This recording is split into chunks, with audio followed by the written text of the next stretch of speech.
Hello, hello, hello. This is CRP speaking to you live. How's it going? I hope you're all doing well. And yeah, sorry for the tardiness. I just had to take a quick leak to tell you the truth. So anyway, as usual in these webinars, if this is your first time, welcome. And if you're a regular listener to it, hi, how's it going? And as usual, I'd ask you all, if you can hear me properly, please raise that little hand that you have there, just to make sure that everybody can hear me properly. Great. And now I've put everybody's hand down. Can you see the screen? It should say in purple, US election postmortem. Raise your little hand if you can see that. Great. So the system's working fine. I usually do it just because I'm kind of paranoid about technology. It's never actually failed, but I'm always a little bit, unnerved by it. Okay, now if this is the first time you're on this webinar, see, you're able to ask written questions, right? And later on, we'll do like a Q&A comment type section, and just have your microphone plugged in and configured so that you can appear on the broadcast. If you have a good question that you write down in the question box, I'll tag you and bring you on, and yeah, you can tell us the question directly and ask any follow-up question that you like. So yeah, that's basically how it works. These things last usually 2 hours, an hour and a half to 2 hours. A couple of the early ones went like 3.5 hours and stuff like that, which I think is a little bit too much, right? So I try to keep it between 90 minutes and 120 minutes. I think that's the sweet spot, And yeah, so we're going to be talking about the U.S. election. Now, originally, this was supposed to be a postmortem. We were supposed to know all the results of the election, but we obviously do not. Oh, God damn, man. This is just fucking absurd, okay? I'm going to show you the outline of today's show in just a little bit, but I just have to say, well, first of all, caveat, and this is an important caveat. Anything can happen, okay? We are in a state of flux. It is very obvious to me, and I will explain why, that this election is incredibly fraudulent, that the Democrats pulled out all the stops and they have committed wholesale electoral violations of an unprecedented amount, okay? And I will further show you and hopefully prove to you that I think that Donald Trump actually won the election. But not only won the election, I think that he had a landslide. But the Democrats were able to manufacture more votes. That's bottom line what I think. And I will go to my grave thinking that they stole this election outright. And you heard me, I think that in the end, Biden will be declared the president, and I will explain why. I hope I'm wrong, okay? So anybody who thinks that I'm like anti-Trump, no, I mean, I've said this very clearly many times. I don't like Trump. I don't trust Trump. I think he's a used car salesman. But between him and Hillary Clinton, or him and Joe Biden, Kamala Harris, I'd pick him, 100 times out of 100. Yeah, because I think that he's a buffoon and a used car salesman, but I think that those other people are fucking monstrous, okay? I mean, I just want to make it real clear what I think here, okay? I'm not against Trump, like irrationally. I don't have Trump derangement syndrome.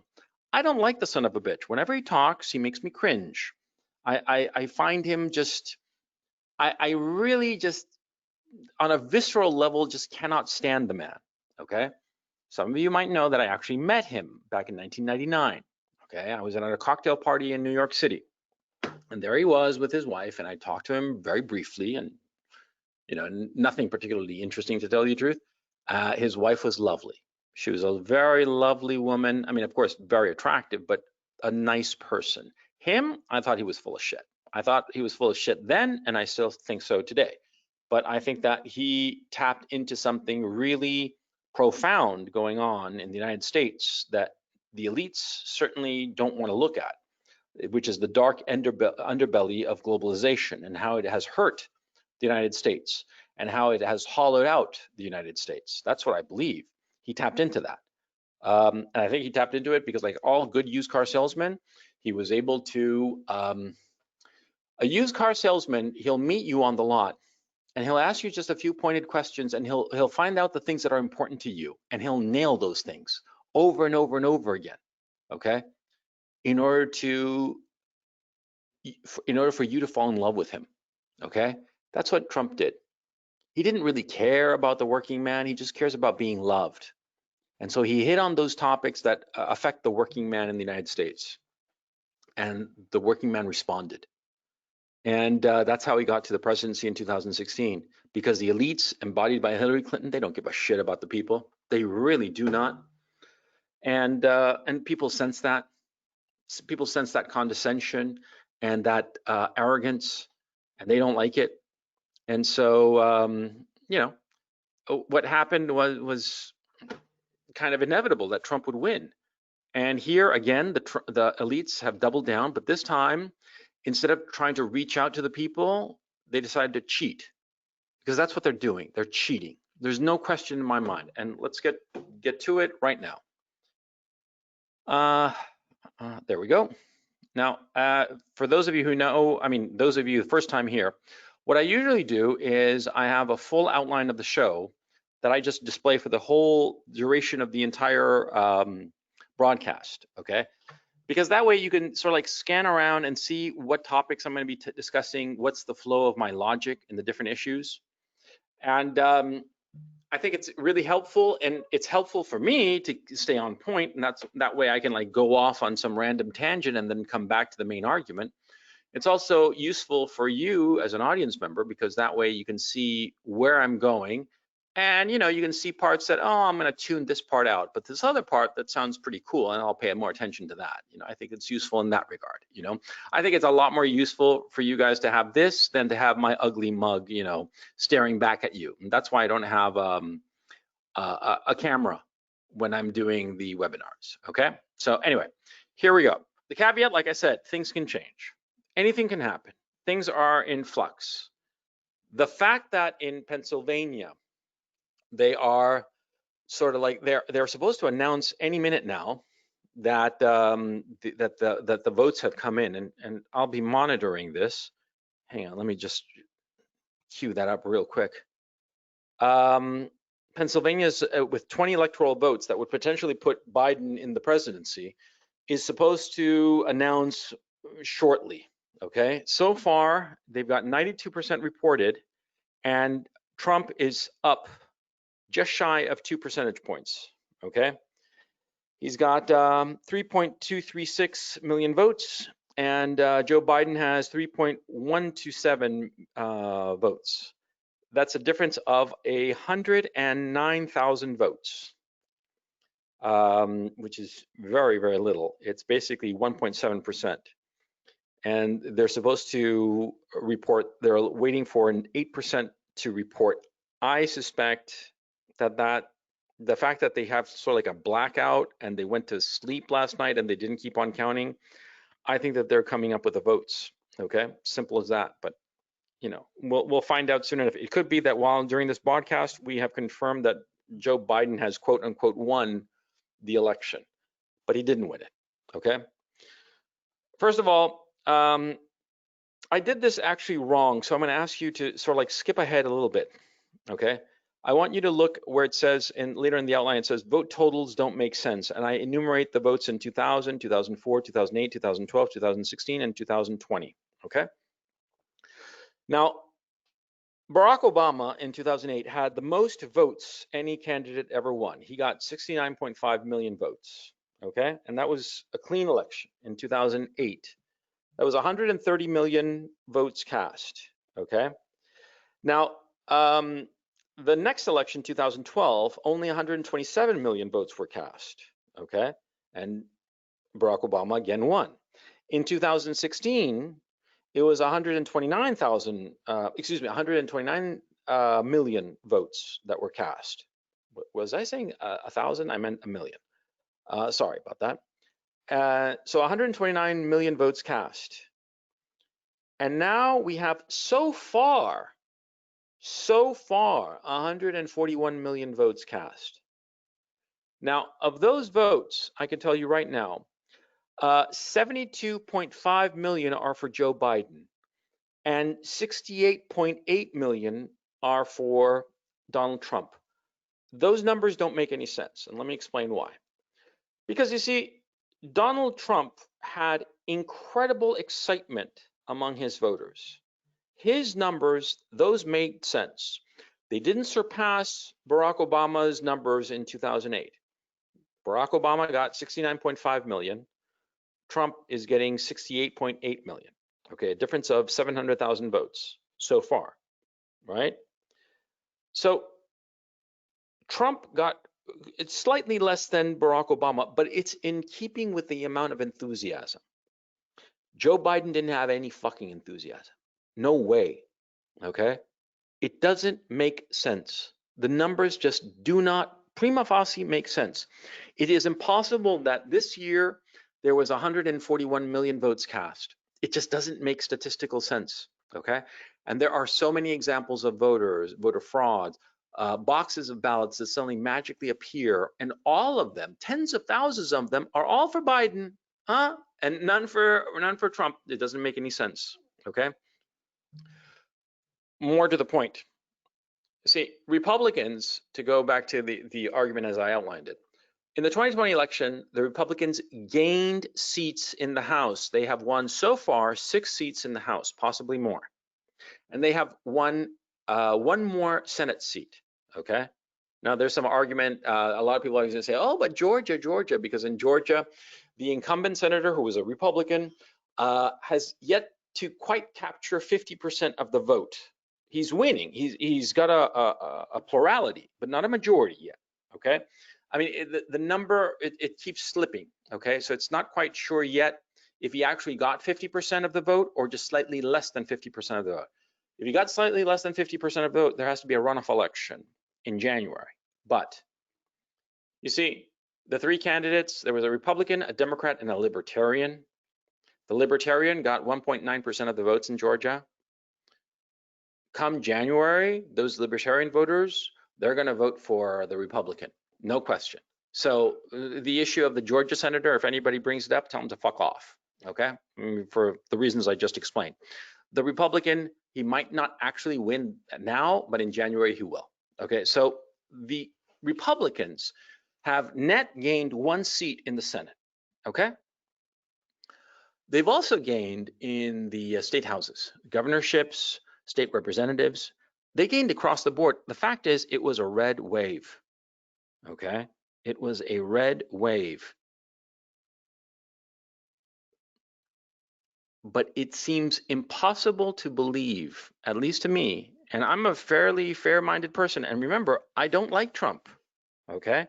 It seems impossible to believe that a voter would go into a voting booth, vote a straight Republican ticket, except for the presidency, and vote for Biden. That doesn't make any fucking sense. It does not make any, even an iota of sense, okay? It doesn't make sense that Donald Trump got his constituency fired up, huge rallies. And, you know, Joe Biden, even with the assistance of Barack Obama, couldn't bring together 20 people. It was embarrassing, okay? Yeah, and by the way, the pollsters are all fraudsters. They were all dead wrong about the election. I mean, just totally fucking wrong about it. They missed it across the board. Not one pollster, Nate Silver and all those people, all those, you know, Ivy League pasty-faced little soy boy cuckolds on TV, pontificating as if they know what the hell they're talking about. Not one of those guys got it right. And by the way, I went to an Ivy League school, so I know what I'm talking about when I say that these Ivy League morons, these nutless wonders, I know what I'm talking about. I met them. They're pussies. They're despicable. But anyway, all the pollsters were wrong. There was a definite red wave. The vote totals do not make sense. Now, in 2000, in the election of George Bush and Al Gore, there were 101 million votes cast. In the 2004 election, there were 121 million votes, okay? I frankly didn't have the time to do heavy research as to why that was the case, that it jumped up by 20% in 4 years, okay? One can ascribe it to there being more interest in taking out George Bush and the Republicans responded in kind. I'm not clear about it, okay? But in 2008, 2012, 2016, the numbers were pretty steady. That they would jump so much, well, a lot of people are going to say that the mail-in votes, but that's the problem. You see, these mail-in votes, it was a horrible mistake to have allowed mail-in votes. There should have been a federal injunction against mail-in votes because mail-in votes are so easy to game. If I get a mail-in vote addressed to some random person, I'll sign it and lie, and who's going to catch me? And I'll just send it back, and that's that. But the mail-in votes, that's what killed it. They never should have been allowed. They never should. And frankly, I do not understand the American election system at all. In every modern democracy, there are tight controls as to who gets to vote, okay? You have to show an ID.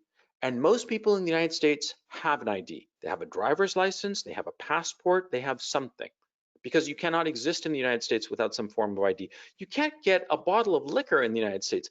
I have been to bars where people who were clearly over the age of 30 were carded, okay? Fuck you that getting a photo ID is a hard task. It's not. Everybody gets one. It's necessary for a whole host of things. You need it to get a drink. You need it to drive a car. You need it to do everything, to get on an airplane, okay? And you're claiming that, oh, for voters, there shouldn't be an ID? What the hell is that all about? But, the Democrats, of course, don't want voter ID because then they can't cheat. That's the issue. These fuckers cheated. Simple as that. Okay.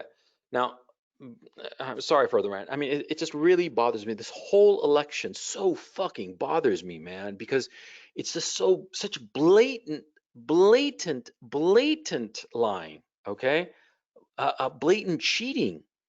At this time, Joe Biden is supposed to have gotten 72,600,000 votes.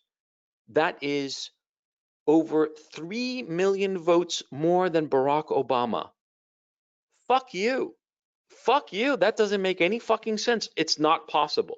It's just simply not possible. The fucker is supposed to have gotten 3 million more votes rather than Barack Obama in 08. In 08, okay, when Barack was shiny and new. Because like in, let me check here. I've got the numbers on hand. Oops, where those numbers go? Hang on. Yeah, 2012 when he was running against Mitt Romney, Barack Obama got 65.9 million, about 66 million votes. 66 million votes in 2012. And now you're telling me that Joe Biden, Sleepy Joe, the dementia patient, got 72.6 million. That is, he got, hang on a second, 6,600,000 votes more? That's not possible. Fuck you. It is not fucking possible, not on this earth. Okay? Those votes, and here's the argument. Okay? There was massive voter fraud throughout the US, not only via mail-in ballots, but also in the counting of the ballots, in the returning of the ballots, in ballots that came from predominantly Trump counties, which were thrown out or in other ways disposed of. Because this is my thinking. I think that there was a tacit message from the Democratic Party, and correct me if you think I'm wrong, but the tacit message is by any means necessary. We have to get Trump out by any means necessary. And it doesn't matter how much damage we do to the democracy. We have to get rid of him because he's an existential threat, even though he's not. I mean, if you look at Trump's record, he hasn't really done anything. Yeah, he gave rich people a tax cut. He moved the U.S. Embassy in Israel to Jerusalem and put together some pretty sweet peace deals in the Middle East. I mean, you got to give the devil his due. But other than that, what's he done? He hasn't done shit. The guy is a weakling. I mean, that's the other thing that I never liked about him. He was a weakling. He didn't have the balls to really do the things that had to be done. Like, for instance, the wall. Like, for instance, Obamacare. Getting rid of that shit, which just strips people of their money to make the insurance companies rich. I mean, it's highway robbery. That's what Obamacare is. And it should have been rescinded. But no, you know, he's a weakling, pussy ass bitch. Okay? But anyway, the Democrats thought that they sent out the message, the tacit message that by any means necessary. So my thinking is that it's not so much that it's an organized system of corruption, although there could be that very well as well. But I think that every Democratic operative at the grassroots level figured that they were doing the right thing. And that's a horrible thing. They thought it was a good thing to silence dissident voices, to either suppress Trump voters or dilute Trump voters, suppress Trump voters' votes or dilute Trump voters' votes by way of fake ballots. And this is a horrible thing. And I think that that's basically what happened. Okay? That's what I mean by theft by 1,000 cuts. Because it wasn't like one cabal. It wasn't like, for instance, in the 1960 election, when Richard Daley, the mayor of Chicago, stole the election for John F. Kennedy, because he did. Everybody knows it. And it's a historical fact. And Richard Nixon, to his credit, although I wouldn't have done what he did, but he decided that he wasn't going to contest the election because it would have torn the country apart. I disagree. I think that John Kennedy was a piece of shit. He was a rapist. And I mean, and you know, I'm not one to really believe like all kinds of allegations, but insofar as John Kennedy is concerned, he was a rapist fuck. He was a drug addict. And he was also an insecure little bitch who practically brought the world to a nuclear holocaust in 1962. Yeah. And he started the Vietnam War. So fuck him. I mean, you know, Lee Harvey Oswald, I would have shaken that fucker's hand if I met him, you know, because that cocksucker Kennedy, he had it coming. But anyway, Nixon decided not to contest the 1960 election, but it was a specific place. It was Chicago. And it just so happened that Illinois was the battleground state that year. Okay. But here, fraud's going all over the place. And it's at such a low level. It's not like like the mayor of a big city like Chicago, like what Richard Daley was. This is low level shit. Everybody who's a Democrat, who's, you know, an activist, quote unquote, and they can put their thumb on the scale, they'll do it. That's why it doesn't make any sense that there were so many more votes for Biden than there were for Obama. And that's what leads me to conclude that most of the votes that he got, that the extra votes, they're fraudulent. I mean, if I had to guess, and this is just pure speculation, and we'll never know the truth of this, never, okay? Because all the votes, the fake votes, are all mixed in with the true votes, so we'll never know. But if I had to guess, I doubt he got more than 60 million votes. Really, right now he's supposed to have 72,600,000. I doubt, seriously doubt, he got more than 60 million. But we will never know the truth. That's the sad fact of the matter. We will never know the truth. Now, the way things are going at this time, we got to face the fact that it is likely that Biden will be declared president. And see, all kinds of legal maneuvers and this and that, the other, I don't think it's going to change much. Because once Pennsylvania is stolen, because that's what's going to happen. They are trying to steal Pennsylvania. Pennsylvania has got 20 votes, 20 electoral votes. Once they steal Pennsylvania, which, you know, before they were declaring counties, you know, county by county, and then all of a sudden, with 8% of the votes remaining to be reported, poof, media blackout. In Michigan, for instance, you know, they blocked the windows with plywood, so people couldn't watch the voters count the vote. In Philadelphia, they're not allowing Republican poll watchers into the area to see them count the votes. It's going on, and they're going to steal it, and they're going to get away with it. That's the long and short of it. And Biden will be declared president because there's something else going on, and we have to face the facts. Well, there are two things going on. On the one hand, there are too many forces that are arrayed against Donald Trump. There are too many people who hate his guts. okay? Because they think that he's a buffoon. They think very much what I think, by the way, okay? My opinion of Trump is a mainstream elite opinion of him.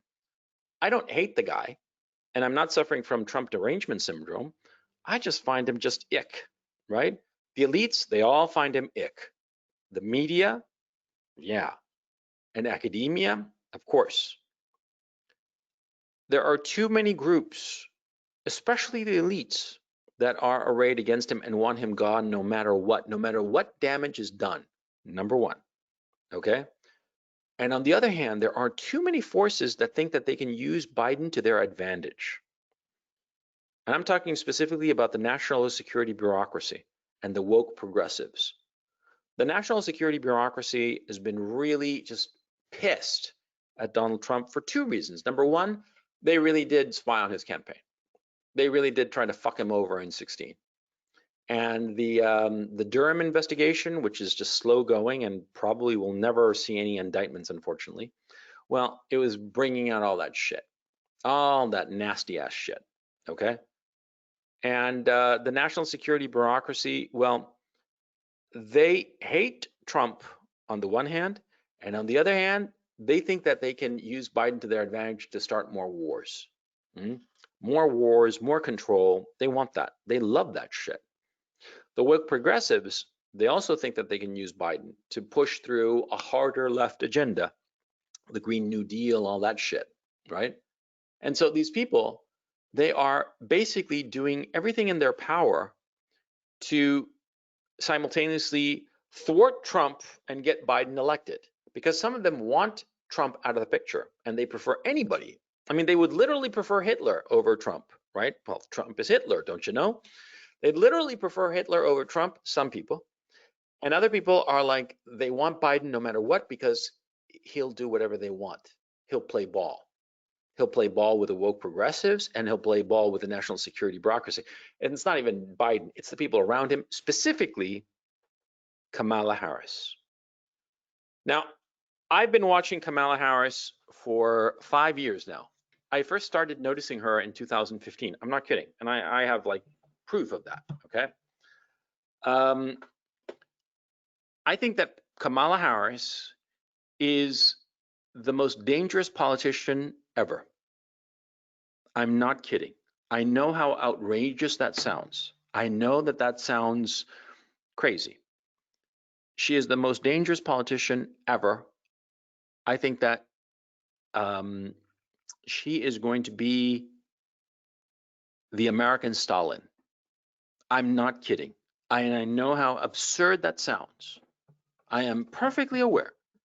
But I do believe that Kamala, in her soul, is the most evil person alive in modern American politics. She is holy shit, okay? I believe that she is going to push aside Joe Biden before July 4th of next year, okay? He might get inaugurated January 20th, which, again, the caveat, anything could happen, things could change radically. Who knows, maybe if the people in fucking Pennsylvania become decent and actually show the actual vote and show that Trump won and, you know, this whole thing becomes academic. I don't think so, but anything could happen, okay? But at this time, Joe Biden is declared president and he is sworn in on January 20th. By July 4th, he's been shoved aside. He's been replaced by Kamala Harris, and it's going to be a two-step process. On the one hand, the mainstream media is all of a sudden going to start emphasizing his mental decline, okay? And just really bang that drum like there's no tomorrow. You watch, okay? They're not going to say a fucking thing before January 20th, but after January 20th, all bets are off. They're going to go after him tooth and nail over his incipient dementia. They're going to be baying to get rid of him, okay? Number one. And number two, behind closed doors, Kamala Harris and Kamala Harris's people are going to tell Biden's people, look, if the old man steps aside nicely and quietly, we won't go after his kid, after Hunter Biden. Because Hunter Biden is a fucking Chinese tool. The guy is paid off by foreign countries. They've got the shit to blackmail that fucker to fucking kingdom come. And through him, they can get to Joe Biden, okay? And they also probably have dirt on Jim Biden, Joe Biden's younger brother, who's involved in the family business. And the family's business is basically exploiting the Biden name to get money via government contracts of different sorts or consulting or bullshit like that. The Bidens are fucking corrupt. I mean, there is a reason that these fuckers come from Delaware. Delaware is the most corrupt state in the union, for crying out loud. Okay? The place is basically the bedroom for every corporation in America because of Delaware's no taxes on corporation policy, right? It's a horrible place and filled with corruption. And I think that Kamala Harris is basically going to show that card to the Biden camp and basically say, get the fuck out, or else we'll flip this card. And then it's all bets are off. Then they can potentially impeach Joe Biden. I think that Joe Biden, on the one hand, he's going to be very old and decrepit. The guy is visibly deteriorating. Come on. I mean, and at this time, he has declared a lid. The guy is not making any kind of public appearance. Why? Because he's so far gone. The guy is practically a vegetable, for crying out loud. Okay, so he probably won't put up much of a fuss, and he'll be gone by July 4th. And July 4th, or before then, we will have the first minority president, because she's not actually African American. Remember, she's South Asian. Okay, I mean Indian. Yeah, she's not black. She went to a black university, but she's not black. Okay, remember that. Huh? I mean, people forget. There's also something you should know about her. She was born in 1964. She's 56 years old, right? She got married in 2014 for the first time. She has no kids and no previous marriage. What does that tell you? She lives for the job. She lives for this shit. She's 24/7 in this shit, in this politicking shit. Okay? She doesn't give a fuck about other people. She's zero empathy. Okay? Do you know how she got her first job? She worked for Mayor Willie Brown, right, in San Francisco. She was his mistress. Yeah, she slept her way to the top. Yeah. She slept her way by way of, I mean, getting into certain positions at the beginning of her career with Willie Brown. Then, what was it? She became district attorney of San Francisco, and then district attorney of California, and then California senator, and now vice president, and soon to be president. She slept her way. She maneuvered her way. She has zero appeal to voters. I mean, she got blown the fuck out during the primaries because nobody likes her, because she's inherently untrustworthy. She's a nasty piece of work, and people sense it. They sense it a mile away. She is a woman who never had kids. She married in 2014 to some divorce guy who's like a lawyer. Pretty trivial, right? And the vibe you get is like, you know, married him to have a beard. You know what I mean? Like gay guys used to marry a woman to have like, to pretend to be straight. I don't think that she's gay. No, I think that she is just power mad. She's just, you know, all about power. She's a nasty piece of work. Okay. So that's Kamala Harris. Now, Kamala Harris, obviously, Biden-Harris, this is going to be a Biden-Harris thing. As soon as Biden is president, they're going to launch military incursions into the Middle East, and specifically against Russia. They're going to go after the Russians, and it might break out into open war with Russia. No kidding, okay? These fuckers are that crazy. I mean, they are crazy to start a new war. And that's one of the things that, you know, the military-industrial complex, the national security bureaucracy, they fucking hated Trump for that he didn't start more wars. Now, why is starting more wars important? Because all these fuckers, they work for arms manufacturers and various security contractors. Once they leave the US bureaucracy, the federal bureaucracy, be it the military or the national security bureaucracy, they get these high-paying jobs in the private sector. And these high-paying jobs depend on there being wars and conflicts so that the government spends money on them, on the contractors, on the military equipment. That's the whole point. So they're going to go to war in the Middle East fucking A immediately, okay? Kamala Harris, who is a wokester, she is woke as fuck. She's going to double down on the whole woke culture shit and the critical race theory shit. They're going to go whole hog on that shit and all the education. I mean, brainwash all the little kiddies into thinking that they have to cut their peckers off before they're 5 years old. Yeah, they're going to push that shit like there's no tomorrow. Okay. Now she's going to push to tighten the partnership, quote unquote, between government and big tech. And that's going to mean more censorship. I'll be gone. I mean, bottom line, I will be deplatformed, and a lot of other content creators like me who talk shit, who talk it like it is, they'll be deplatformed. Okay. I mean, probably you listen to guys like Sticks Hexenhammer 666 or Sargon of Akkad or Tim Pool, for instance, a middle of the road guy. He'll be fucking gone. He will be gone precisely because of the truth telling. That's the problem. See, truth telling will become a revolutionary act in the Kamala Harris administration. Okay. And they are going to lock down the whole big tech thing, Twitter, YouTube, Facebook, the whole shebang. They are going to wipe out BitChute. They're going to wipe out all the small fry. It's just going to be big tech, tightly censored. If you're smart, okay, or let me phrase this. One of the measures that I am sure that they will pursue in 2021 in a Kamala Harris administration is to have some sort of core email address that is tied to your ID. Now, this sounds crazy, but hear me out. They are going to oblige you to have an email address that is directly tied to a government issued identity document, a driver's license, passport, something like that. And it'll be something like, John.Smith at something.gov. Okay, it doesn't really matter, but the point, this email, you will need this email to open other email accounts or to sign on to social media companies. Think about it. I mean, think about it. You want to control the population. You want to make sure that there is nobody anonymous online. You want to know exactly who is online. Nobody anonymous. So how do you do that?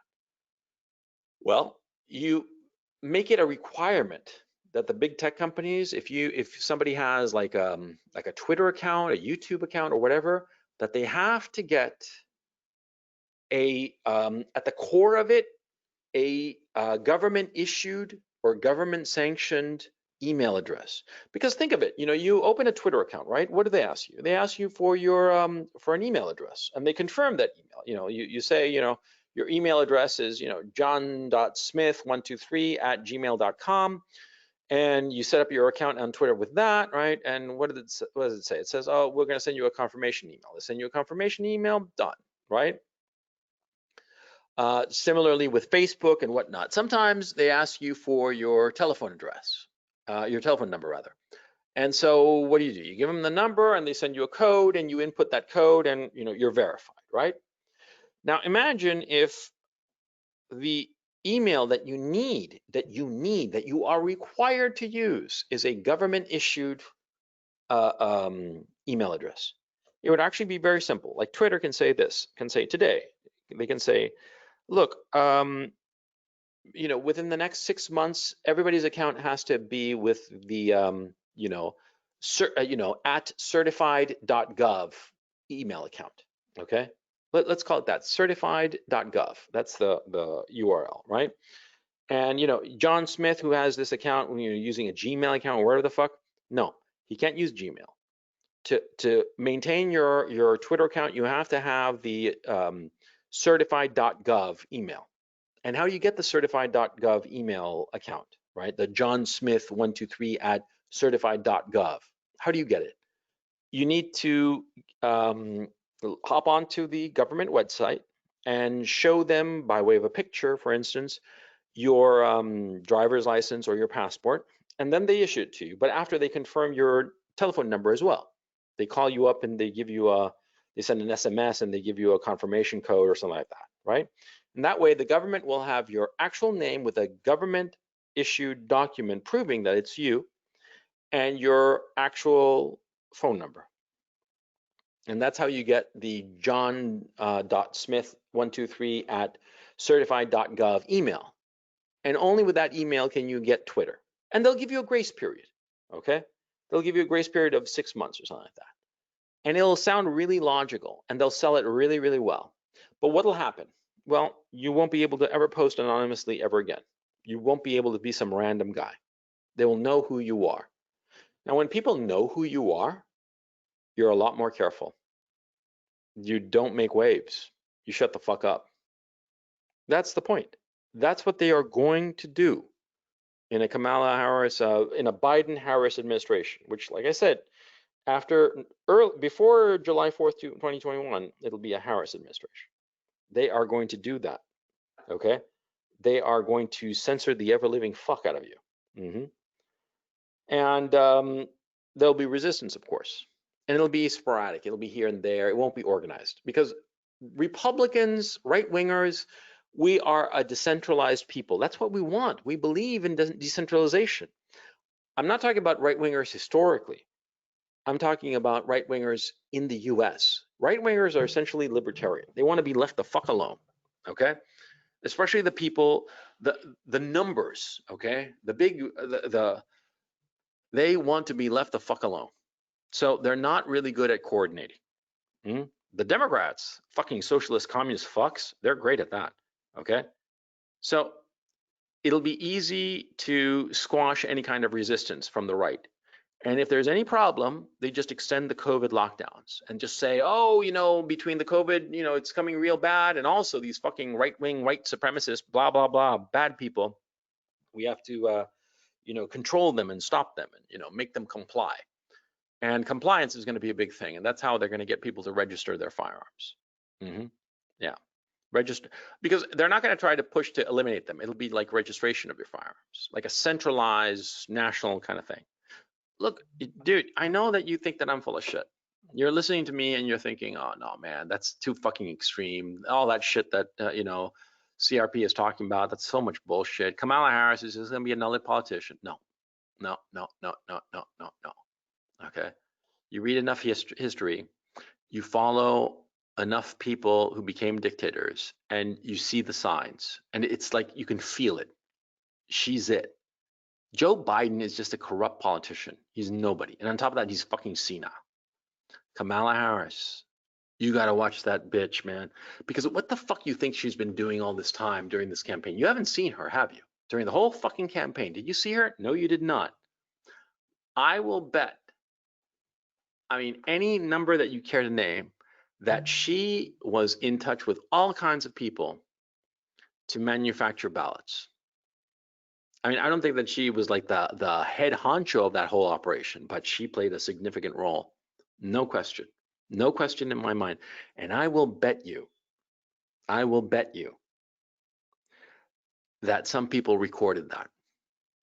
And this is just wild speculation on my part. And I know it's wild speculation. You think that I'm full of shit? Well, you're going to think I'm even bigger full of shit after I tell you this. But I will bet you that somebody must have recorded her, that they have proof positive of the shit that she was up to.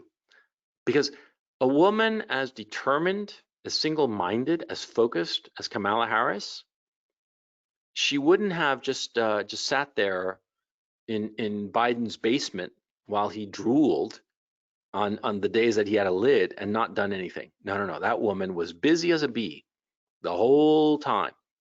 And I think that she was busy figuring out and setting up people to manufacture votes.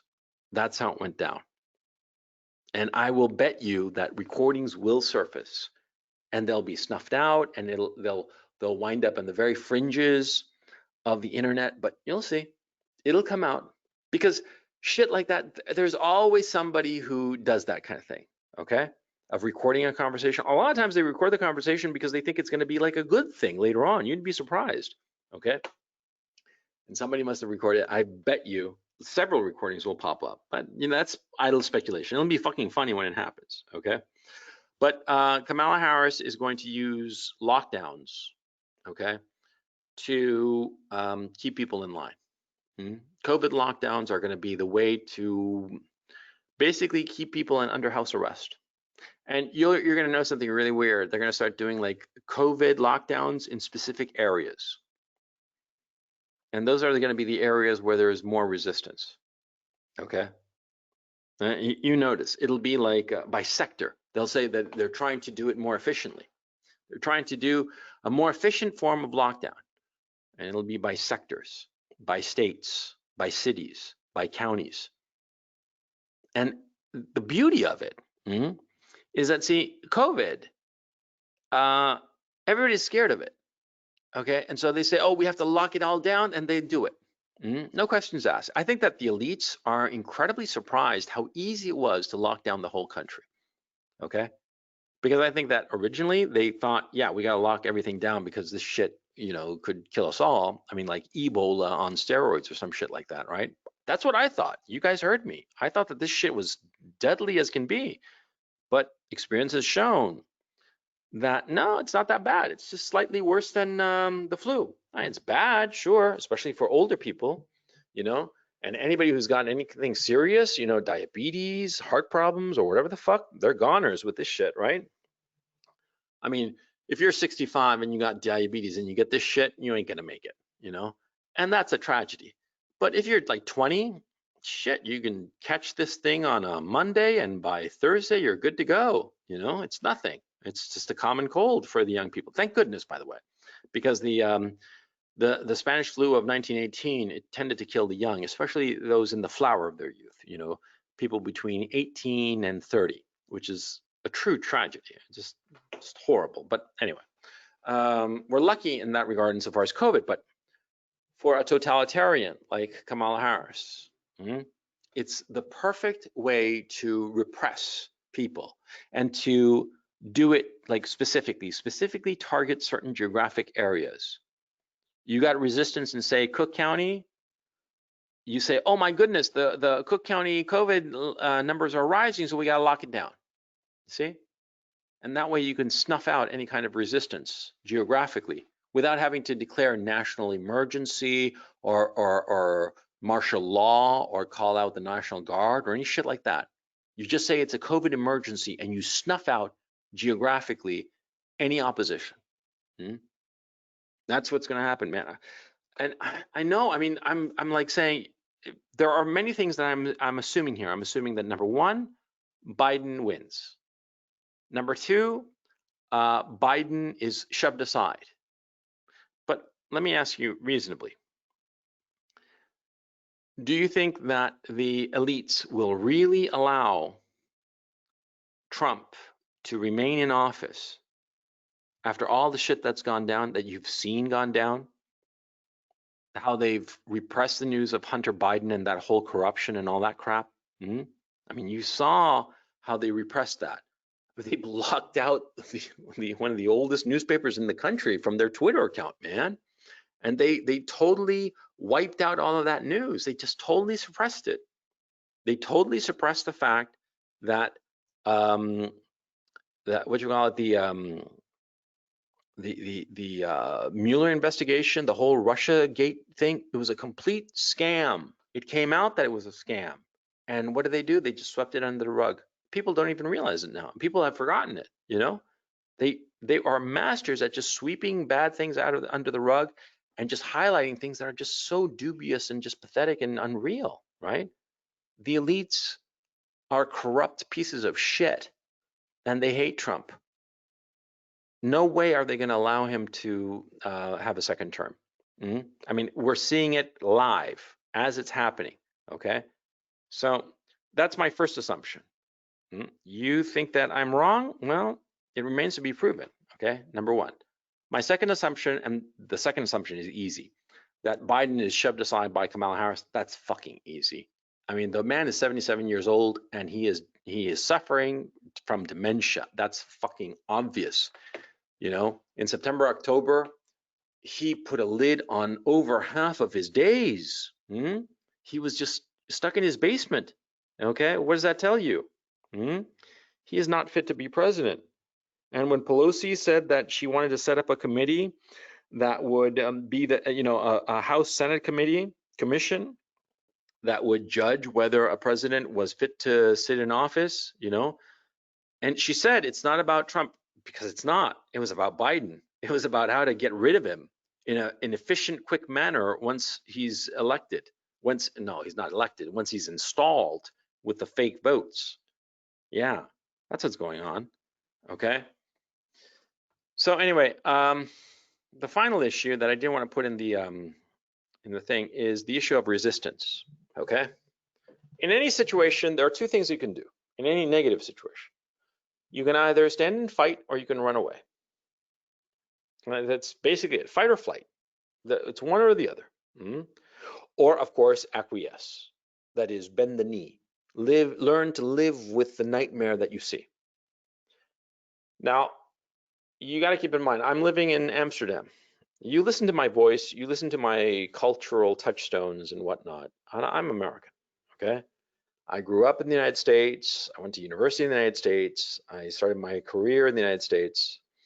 I speak English. It's my first language. Culturally, I feel American. I love the United States. I love American people, especially away from large cities. Large cities distorts people, but you go to the country in the United States, any country. I've been all over. I've been, in Texas, California, New York State, I mean, Miami, New Hampshire. I've driven all across America. I've been to states I've been to, that I've visited. Mississippi, Alabama, Georgia, South Carolina, North Carolina, Virginia, Maryland, Delaware, Connecticut, New Jersey, Pennsylvania, Rhode Island, Massachusetts, Vermont, New Hampshire. On the West Coast, Washington State, and of course, Washington, D.C. I went there all the time. I started going to Washington, D.C. when I was 10 years old because an uncle there was the naval attaché for the Chilean embassy, right? I stayed there all the time, and I got to love Washington, D.C. Washington State, a friend of mine is buried out there, a guy I went to college with, Um, Oregon, I almost wound up moving to Portland. I was there for like 3 weeks. And I loved it. And this was back in in the year 2000. I loved it so much. I seriously thought about moving to Portland because it was just such a great town at that time. Okay. California, I've been all over. San Francisco, LA. I lived in Brentwood. I lived in Beverly Hills. I lived in San Fernando Valley. I know at Long Beach, I know the country. I know it. And why am I telling you all that? I haven't lived in the United States in 20 years because I saw what the United States was going to become. It's going to become a totalitarian dictatorship. You could see it, and you've been able to see it for a long time, okay? I haven't lived in the United States since 2001. I left August 11th, 2001, exactly 1 month before 9/11. Yeah, my last address was 85 Pearl Street. You can look up 85 Pearl Street, apartment number 4. I forget the zip code actually. I was 3 blocks away in diagonally as a crow's fly from the World Trade Center. Okay. And I'll tell you right now, I could see it back in 2000 how it was going to go south. And I left the United States, and I pursued different opportunities in Chile and whatnot, and then in Europe. And there's always been the opportunity, the possibility to move back to the States. But every year it's, why? Why am I going to go there? It's becoming more totalitarian. There's more freedom in Eastern Europe and in the Netherlands, where I am now, than there is in the United States. There's a lot more freedom. And you can say that, oh, in fucking Holland, they're all hippies, and all in Eastern Europe, they're all corrupt. Yeah, well, maybe. But, you don't have the censorship. You can speak your mind. You're not like looking over your shoulder and worrying about what you have to say or can or cannot say. You can be free, You can't be free in the United States, So anyway, I'm sorry to go on that rant, but it just, yeah. The issue becomes, what's the resistance going to do to the Biden-Harris presidency? There isn't a hell of a lot to be done, okay? Also, you got to keep in mind that Donald Trump himself is an older guy, okay? He's 73 years old, 74 years old, something like that. He's out of office, and multiple things are going to happen. Number one, the elites are going to hunt him down. They're going to try to wipe him out, okay? just as a punitive measure. Mm? And they're going to go after him, and they're going to go after his family, okay? Because he cares about his kids. I mean, his kids all turned out all right, okay? And that's actually that's pretty interesting, because the fact that all of his kids turned out all right, you know, I mean, you can think whatever you want. You can think that they're preppy asshole scum, or, you know, plastic people. I kind of think that they're kind of plastic, yeah, and a little bit vulgar, or a lot vulgar, to tell you the truth. But, you know, none of them is a drug addict. None of them is Hunter Biden, quite frankly. You know, none of them have pictures of them snorting coke off a hooker's ass, right? So yeah, they came out all right. Hmm? They're going to go after his kids because he cares about his kids. That's why they came out. They came out all right, because he obviously looked after his kids, and the elites are going to go after him. They're going to prosecute him. They're going to throw all kinds of shit at him to break him. Okay, because they hate him. They have Trump derangement syndrome. They're going to go insane and do whatever is necessary to break him.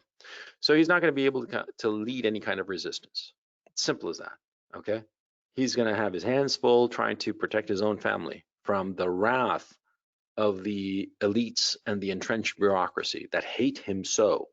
Okay. So there, and on top of that, like I said at the beginning, he's too old. He's 73, 74. He's not going to have the energy to, you know, run a resistance, lead a resistance. Mm-hmm. Simple as that. Mike Pence might be the guy, but Mike Pence, I like him on a personal level, but I recognize what he is. He's a he plays ball, okay? And when the media, when the elites rather, manage to finally shove aside Trump, he'll detach from the whole Trump thing, and he'll play ball with them. And he'll probably go away quietly because he's that kind of a guy. You know, he's not going to pick up the banner and lead the charge. If anybody does that, it'll be somebody else, somebody we haven't seen yet, or perhaps we have seen him, but, you know, he hasn't become apparent yet. Okay, because, you know, Mike Pence and Donald Trump, no, and the Trump kids, no, they're gonna have a whole bunch of problems of their own, because they're gonna go after them. And when the government wants to go after you and fuck with you, they'll do it, and there's nothing you can do. I mean, a word to the wise: if the government gets it in its head that it wants to prosecute you and put you in jail, cut a deal as quickly as possible, because they're going to win, because they have limitless resources. It's as simple as that. This is something a lawyer once told me, that if you ever have, you know, the U.S. government wants to go after you, cut a deal as quickly as possible, because if you fight it, you'll lose. And what will happen is that as you fight it, they'll get more and more pissed off and want to fuck you over even harder, because you're not rolling over. You see? So if the government goes after you, just settle as quickly as possible and cut the best deal possible early, because the longer you hold out, the worse deal you'll get. And if you go to trial, they'll charge you with 1,000 different things, and eventually they'll catch you in something, like they got on poor General Flynn. The guy is fucking innocent, but, you know, they fucked him over good. So anyway, moving on. So the final point, the resistance, I don't think there's going to be any resistance. It'll take a while to coalesce, and from here to be able to view there, it's just so far and so cloudy that God knows what could happen. Okay, so the issue becomes: are you going to stay in the United States or flee? Flee for better prospects. Now, you can say that I was kind of like a chicken shit because I decided to leave. In fairness, it wasn't so much that I decided, ooh, I'm leaving the United States because this is a horrible country. No, it was more like, I'm leaving the States. I said to myself in 2000, I'm leaving the States because in Chile, there are more opportunities that I want to pursue. And I moved to Chile and I pursued those opportunities. And then later, when I decided that, you know, it was time for me, that I was just sick of Chile for various reasons, that I wanted to move to Europe, I contemplated the possibility of living in the United States, but the United States had become too close-minded, too walking on eggshells kind of situation. And I thought that Europe would be better. And Europe was better. I've had a great time living in Europe. And moved to Eastern Europe first, and then I was in London for a while, and London was great. And after London, again, there was a possibility of moving to the United States. And again, I thought to myself, no, I don't want to live in the United States because it's become even more repressive. Now, with all this political correctness shit, I say one wrong thing and I'm fucked. And I don't want to live in that kind of a situation. And so I didn't. I left. I mean, I decided not to move to the United States in early 18. I decided to move back to Eastern Europe. And then things changed in 2019. I got an opportunity to do a very lucrative deal, and that's why I moved to Holland. But now I'm winding down in Holland, and the idea of moving to the United States is just no fucking way. No way. I'm not gonna fucking move there because I see what's coming. I mean, sorry, and you can't convince me otherwise. So I'm going to move back to Ukraine, and I think that Ukraine is the best place to hunker down at this time. I'm living in a place that I've thought very hard and long. I think to myself, in Ukraine, if there was ever a war and Russia decides to invade Ukraine, the city where I'm in, Kharkov, uh, it would be overrun very quickly because it's only about 100 kilometers away from the Russian border, and they would capture it intact. There would be no reason to destroy it, okay? Because the natural border between Russia in the east and, say, Poland to the west, and the Slovakia and Romania to the west, the NATO countries to the west, is the Dnieper River, and the Dnieper cuts Ukraine right down the middle. Okay, Ukraine looks like if you hold your hands together, like curve your well, just look it up. Just Google the Ukraine and you'll see it on the map, right? The Dnieper River cuts it right down the middle. And the Dnieper River, if I recall correctly, it's something like I think 600 kilometers away, 500 kilometers away from Kharkov or something like that. I mean, it's quite a way because the country, Ukraine, is fucking huge. It's the largest country in Europe, right? And so actually, I'm going to check that while we're talking. I'll just look it up real quick because I'm kind of curious now about it, how far it actually is. But anyway, the point, I figure that if the Russians ever were to invade Ukraine, which they could, they very well could anytime they want to, they would capture Kharkov and just overrun it as they moved on to the Dnieper River, okay? Yeah, because the distance between Kharkov and the Russian border is like actually, yeah, it's about 50 kilometers.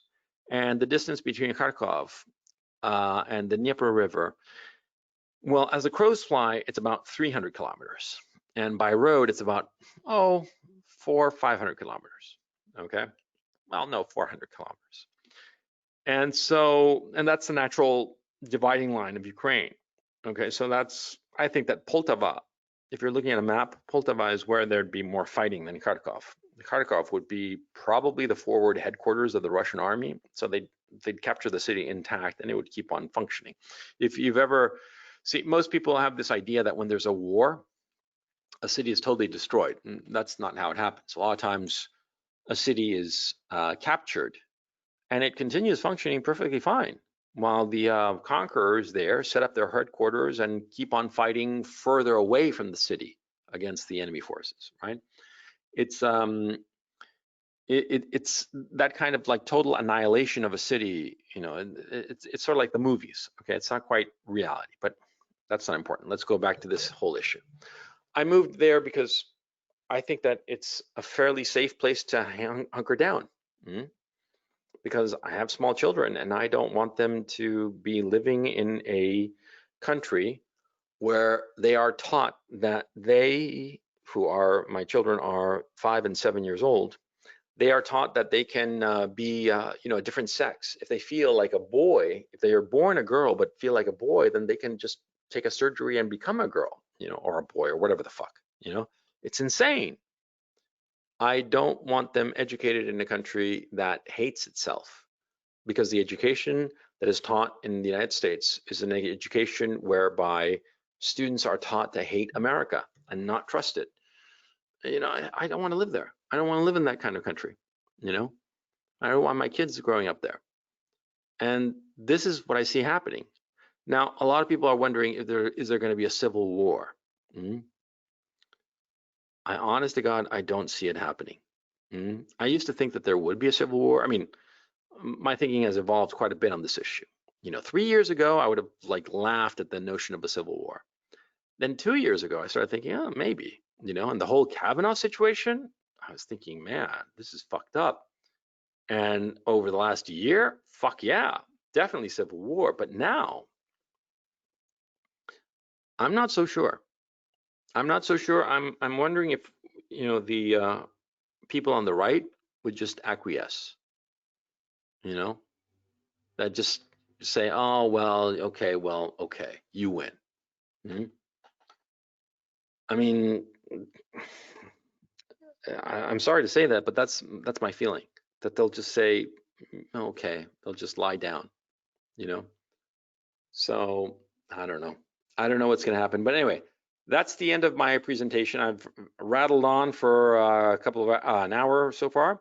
So let's take some questions. So let me go to the question thingy. Hang on.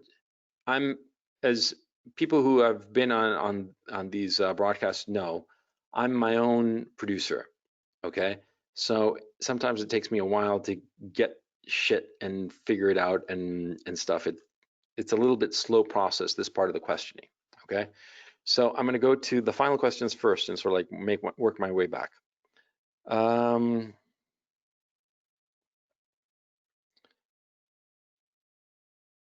Arash G. Let me see. I don't know if that's how you pronounce your name, Arash. Let me pull in Arash. Oops, no. Let me pull in Arash. Arash, are you there? Hello? Hello, Arash? Hello? Arash, are you there? Okay, well, Arash had a good question. I guess his microphone is not working. I don't know, because it goes green, but I don't hear anything. So, wait, let me just check to make sure that, yeah, that's odd. Let me try Arash again. I'll unmute Arash. Arash, are you there? Hello? Hello, Arash? Okay, I guess it doesn't work. Okay, Arash. Arash had a good question. The question was, what do you think about Canada? Canada is cucked out, woked out bullshit. Okay. Do you know that Trudeau actually said, and I'm not kidding, look it up. Trudeau, not Pierre Trudeau, Justin Trudeau, said that if the election was disputed, he would consider sending Canadian military to enforce the democracy in the United States. What the fuck is this cocksucker saying? What total faggotry and stupidity, as if Canada could invade the United States and impose Joe Biden. What the fuck is that fucker talking about? He's an idiot. But precisely because he's an idiot, he's into all that woke shit. So yeah, fuck him, and Canada's cucked out. Canada is just pathetic. So I would never move there. Canada, South America, Sebastian Mendo asks, Canada or South America? South America, definitely. South America has a whole shitload of trouble, right? A whole shitload of problems, but it's more free. Okay, people leave you the fuck alone. That's the thing. See, that's the key issue. These wokester people that Kamala Harris represents, because she does, they want to change how you live. They want to change how you think.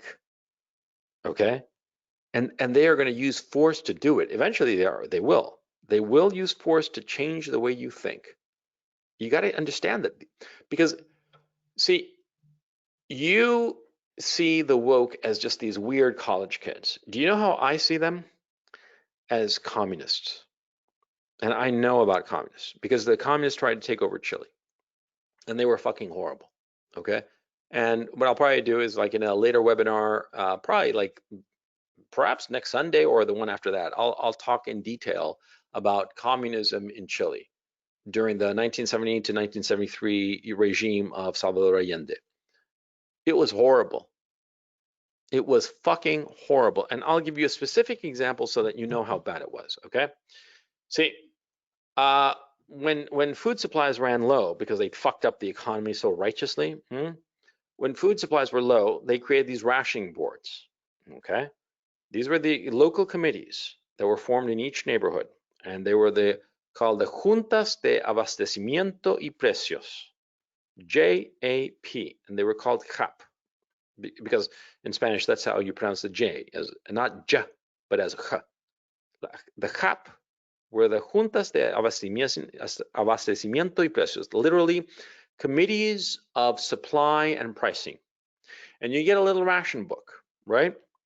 And you'd go down to your local CAP to get, bread or eggs or whatever, because the food was being rationed.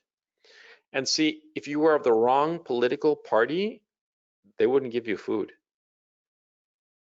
Not kidding. You could have the valid ration card and everything, and it could be, you had the right to get food, but if you had the wrong political ideas, if they knew that you were like a conservative, you didn't get food. And you know who told me this? My grandmother and my grandmother's maid, okay? And do you know how they knew? Because it happened to them. Because my grandmother, my mother's mother, used to go out. She was the one who did the food shopping. In the mornings, the maid would arrive bright and early, and she'd do the cleaning. And then while she was doing the cleaning of the whole apartment, my grandmother would go out and buy food for the day. Lunch and dinner, that kind of shit. And she'd come back and give the food to the maid. Okay, that was their routine. This was their routine during the Allende regime in 70 to 73. It was their routine after for years. I saw her do it, and I would go with her lots of mornings. When I was on vacation and I was staying at her place, summer vacation, that kind of stuff, because she lived by the ocean, right? So, I'd go stay at my grandmother's and go to the beach and hang out with friends and whatnot. But lots of times I would go out with my grandmother to the different, foods. So I saw her routine, okay? It was the same routine she had during the Allende period. And her maid, Maria, that was her name, Maria Rojo, that was her name. She would tell how at one point they told my grandmother to her face that they would not give her any food because she was of the wrong political party. And so my grandmother had to give the ration card to the maid to go and get the food, right? And what happened was that Maria Rojo, yeah, that was her name, she was a little more white, okay? I mean, she was white, quite frankly. And so she went there and she tried to get food. And at first it sort of like worked, but after a while they sort of like said, you're not dark enough. You're not like one of the people. And she'd be in her maid's uniform and she'd say, I'm a maid, okay? And then the Junta de Abastecimiento would be like, oh, so you're part of the oligarchs. And she'd be like, no, I'm just a person. And they'd be like, no, you're not one of us. If you were one of us, you'd strip your maid's clothes, go and tell your boss to fuck off and join our revolution. So you don't get any food. That's how it worked. And so my grandmother and Maria herself had to resort to buying food on the black market. Yeah, and the black market, of course, was prohibitively expensive. In fact, Maria Rojo told me that had it not been for my grandparents giving her a lot of extra money, she would have starved to death because she wasn't allowed to get any food because she was, again, of the wrong, she was helping the oligarchs, okay? That happened in communism, okay? And so and the thing is, see, that happened at the end stages, and shortly thereafter there was a coup d'etat, and all those fucking communists were driven out of the country, right? But see, the exact same stages that you are experiencing in the United States, I saw them not me, but rather my family saw those steps in the 3 years leading up to the Allende government that started in 1970, okay? And so what this election feels like, it feels like the election of 1970, okay? And the election of 1970 in Chile. which led to the socialist communist government, which led to a fucking chaos and eventually coup d'etat. Okay, so that's how it feels like to me. But like I said, and now that I think about it, I'm gonna do on this coming Sunday, I'm gonna do a whole thing on Chilean history, explaining how the communists got to power. Okay, so that you understand how, when I see this woke shit, I just view communist and I see it as communist, and it's a communist takeover. It's going to be fucking horrible. Okay, but anyway, going back to the questions, because the questions I want to get people. I want to get people on, by the way. So let me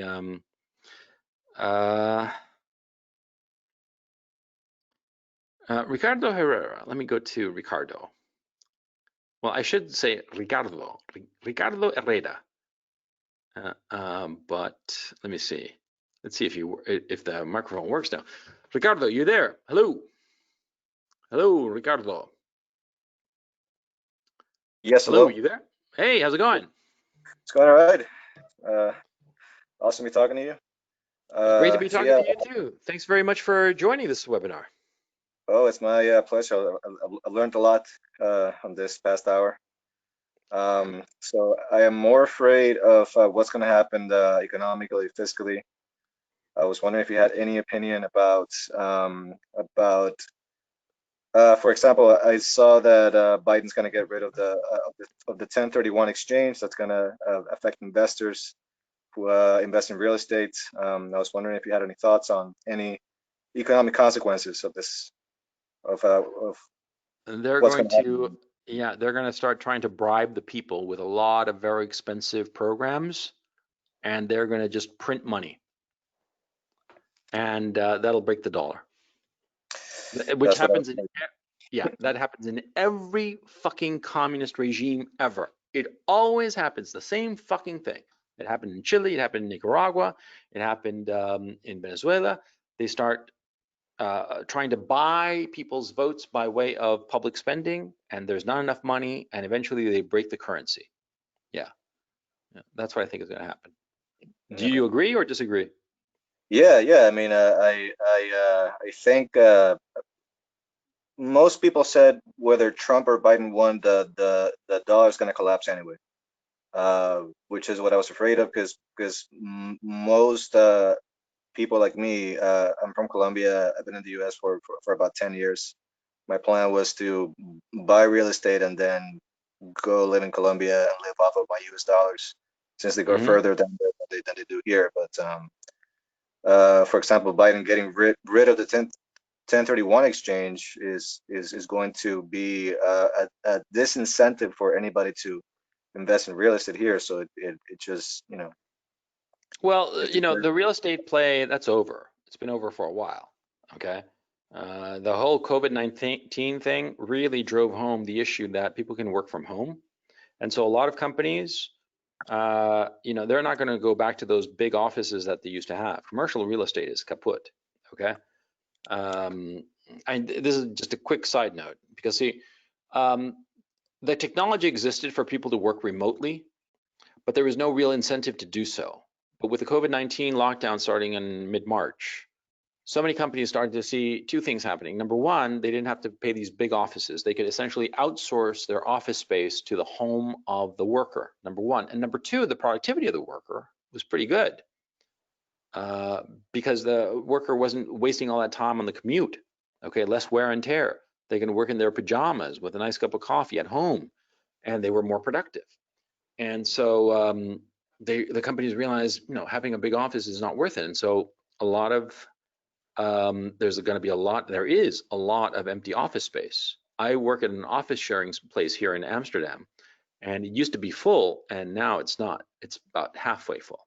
Okay, because people realize they don't need it. Companies realize they don't need it, and there's also the issue of residential real estate. People are realizing that now they don't actually need to live in the city. They can live not merely in the suburbs, they can live in any place they want to, perhaps some small town that's cheap and the quality of life is high, and they're moving there. And so that's happening. That's another issue. And so real estate as a play, as an investment, I think that play is over. That's my personal opinion. I could be totally wrong, but that's how I see the market. That it's just because ultimately real estate, you buy it in order to get the rental income. But if people are leaving high concentration areas, you're going to have basically price deflation insofar as rental is concerned. So I don't see it. I don't see real estate as a good investment into the future. I think that play has been done. Yeah. Okay. Well, if you have time for one last question, I just wanted to know Sure. if you had any opinions on what somebody like me, somebody in the early 30s, should be investing in. I don't know, gold, stocks, any of those things come to mind? Well, precious metals certainly it seems like a sensible hedge. Okay, and don't put everything. I mean, you never put all of your cash into any one investment vehicle. That's always foolish. You want to have it in multiple different investment vehicles. Because anything can happen. Okay, and so you want to be hedged, right? But having a strong position in precious metals, 25% to 35%, that seems sensible. Yeah, that seems Okay. very sensible All right. at this Awesome. time. Yeah. Other than that, to tell you the truth, I'm a little bit in that boat because I made a very lucrative deal earlier this year and I wound up with a lot of cash, but I recognize that the markets are just full of shit and they're being manipulated. And so my fear is, when will the music stop? I don't want to be left holding the bag. I mean, I'm mixing my metaphors, but yeah, I think you get the point. I'm just real scared. I don't know what's a safe haven. And so right now I'm sort of like in cash, not all cash, because I do have a precious metals position, but in general, I'm just very loosey-goosey. There have been a couple of trades that I've hopped on and hopped off because I knew that they were going to be lucrative because I was either told that or I guessed it correctly, but it was always just very small bets and very limited exposure and very limited exposure both in so far as a percentage of my overall positions and also in terms of time. I don't want to be locked into any investment for, more than say, to tell you the truth, I want to be totally liquid to be able to hop on and hop off whenever I want because things are just hinky. Everything is just fucked up, you know? And so, yeah, I'm just scared. I'm not gonna lie. I'm scared and I don't quite know where to park my chips. Okay. I've been parking some of my chips in real estate in markets that are flat. They're not. They are not going. I don't have the expectation that they're going to rise in value. Okay, that's not why I got into those positions, those real estate positions. I knew already that they weren't going to rise. And that's what I wanted. I wanted something flat and boring, mostly in Eastern Europe, to tell you the truth. But insofar as the developed economies, right now, I don't know what the fuck to get into. I mean, I wish I did because everything looks dodgy. That's the thing. And everything looks incredibly dodgy. Yeah. I wish I could give you better guidance in that regard, Ricardo. Yeah. But thanks very much for calling, man. I appreciate it. All right, my pleasure. Thanks a lot. Let's go to another question.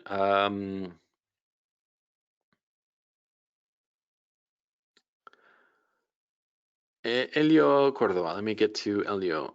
Oh, I'm getting uh yeah, I was with Ricardo Herrera and Elio. I don't know if it's Elio or Elio Cordova. Um, yeah, it's all Spic night. After Elio, I'll go with with like an Anglo name or something. Okay, Elio, my fellow wetback, how's it going? Hey, coach, how you doing? Pretty good, pretty good. What's up? I'm just kind of terrified. Biden. Oh, you're only terrified. Oh, that's good to know. Yeah, as a fellow spick, I'd rather be locked in one of Trump cages, but Biden Harris is scaring me a little bit more than that. Well, at least you get 3 squares a day. You know what I'm saying? Well, yeah. Well, coach, my question was, what do you think the margin is for still a Trump victory at this point? And in order for him to, succeed, what would need to happen? Well, looking at the electoral map, he needs Georgia, North Carolina, Pennsylvania, and either Arizona or Nevada to flip. Okay. Wait, let me just check this real quick. Actually, he needs to flip Arizona. He can look. There are 5 states in play at this point. Okay. Though I think that Wisconsin and Michigan being called is just bullshit because it's just so obviously just blatant. I mean, look, the fucker, Trump, he won Ohio. How on earth did he lose Michigan and Wisconsin? That doesn't make any fucking sense. Okay? Where Ohio goes, Michigan and Wisconsin follow. It does not make sense. Okay? I mean, historically, it doesn't make sense. Look at every past election. Those 3 states, they always go in the same direction, be it blue or red. Okay? So anyway, there are 5 states in play: Nevada, Arizona, Georgia, North Carolina, and Pennsylvania. Looking at it right now, it looks pretty locked that Georgia is going to go Trump. North Carolina is going to go Trump. Pennsylvania ought to go Trump. Okay. But he's behind in Nevada and Arizona. If he loses Nevada and Arizona, or let me phrase that, at this stage, if he loses Arizona, that's it. Okay. From the Electoral College perspective. Now, what legal magic can they do? I don't know. That is something that I have no idea. Okay. The leftists are framing this very well, that Trump wants to stop the voting, wants to prevent people from voting, which is a really good tactic from a PR move, from a PR perspective, right? But it's crooked. It's as simple as that. Michigan and Wisconsin, that's a lie. It's just a blatant fucking lie, you know? No way did Biden win those states. It's just a lie. And the fact that those 2 states, I'm sorry, I have to admit that, how can I put it? When I see blatant cheating, it just pisses me off in a way that nothing else really does. Okay? I'm not somebody who is that cool to say, oh yeah, they cheated, but and be sophisticated about it. I mean, cheating is something that really, really bothers me. Okay? Trump won those 2 states. And remember, I gotta really emphasize this. I am not a Trump head. I am not a Trumpist. I think Trump is a fucking idiot. And I think that he's a weakling. I don't like him. I don't like the son of a bitch. But he was robbed. It's plain as day. He was robbed, And so it's just, it's just so fucking frustrating. So I'm sorry. So, Elio, the path to victory for him is that to win this straight, just electoral votes, he'd need to win Pennsylvania, North Carolina, Georgia, and Arizona. Pennsylvania, North Carolina, and Georgia, they are on his side at this time. And the vote is pretty much over in those states. Arizona, there is a 68,000 vote difference between Biden and Trump. With, as I'm looking at the map here on the New York Times, it says 86% votes reported. That is 14% have yet to report. 14% would be more than enough to turn it around for Donald Trump. If he turns Arizona around, and a lot of people are saying that the votes that remain to be counted are from Trump counties. If he turns Arizona around, then he wins.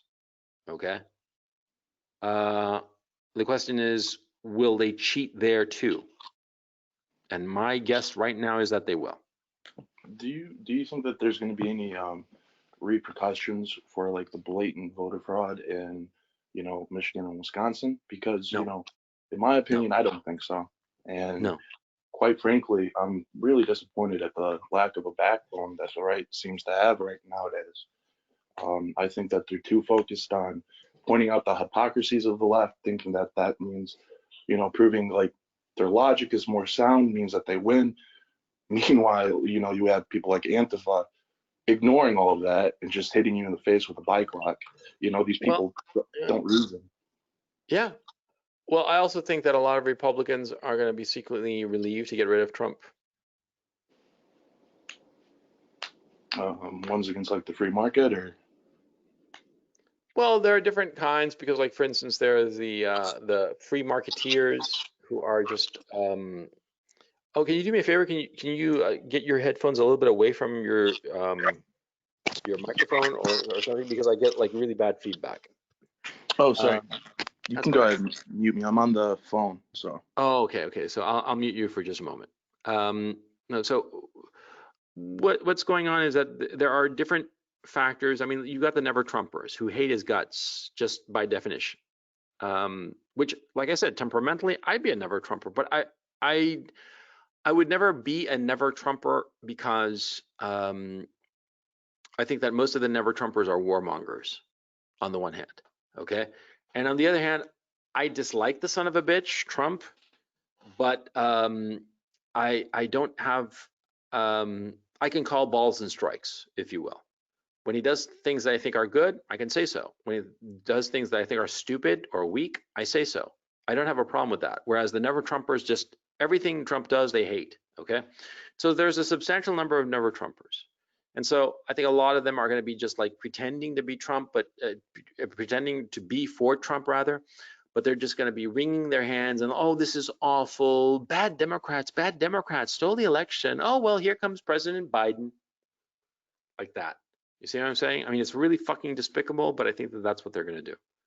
I'm unmuting you, Elio. Yeah. You agree or disagree? Yep, I agree, and I don't think that we're going to see much resistance on the right, which is definitely disappointing. Yeah. The common people, you know, the on the ground people, they'll raise a fuss, but nobody's going to listen to them, and they'll be disqualified and called white supremacists and shit like that. Yeah. All kinds of bullshit. You know, and they're going to sweep under the rug the issue that Trump's votes from blacks and Hispanics rose considerably. And in fact, the only demographic he seemed to have lost was white males. Yeah, that's true, by the way. You know, Oh, I know. yeah, there are also some what you call wokesters who are saying that Latinos, you know, they're trying to be white. They're trying to, you know, be part of the white patriarchy or some shit like that. Oh man, there are all kinds of explanations that they're coming up with, but eventually they're going to just sweep all these explanations under the rug and just pretend that Trump was an anomaly. I think that that's the goal. Yeah. I guess what the Mexicans are the new Uncle Toms. Yeah, exactly. Exactly. Yeah. Yeah. So yeah, so I'm not going to be calling you or what you call it, Ricardo or myself a wetback. We'll just call ourselves Uncle Toms. Yeah, we're Uncle Tomases, Uncle Tomases, Tío Tomas. Great talking to you, man. Thanks very much Thanks, man. for visiting. Yeah, Appreciate have it. a great day. Thanks. Let me go to another question, and like I said, I'll go for oh,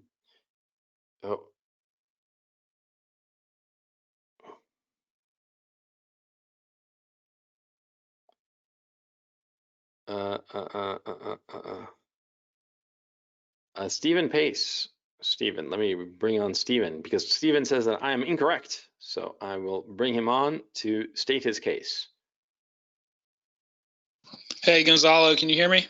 Yeah, how's it going? It's going good. Yeah, Hey, just a wait. Before minor. we get into this, yeah, before we get into this, I'm looking at the. I suggest everybody who can go to your web browser, go to the NewYorkTimes.com page. They have this infographic on the front, and I'm basing my numbers off of that infographic. Okay, I'm just saying this so that we are all on the same page as to the electoral college math. Okay. Okay. So Yeah. I haven't seen the New York Times infographic, but I was just saying that I believe you're incorrect when you say Trump has to win Arizona because he you're can right. lose Arizona and pick up Nevada You're as right. well, and then You're right. yeah. So Yeah. that was just a minor thing. But You're the rate. Go ahead. No, you tell me. I was gonna say everything I'm seeing is that they're saying that Biden's only ahead by like 7,000 votes in Nevada. And I saw something that my friend showed me where the Trump's team has already basically seen like that they've determined like 10,000 ballots were cast by people that no longer live in Nevada or are dead or some shit like that. So that might be getting suppressed.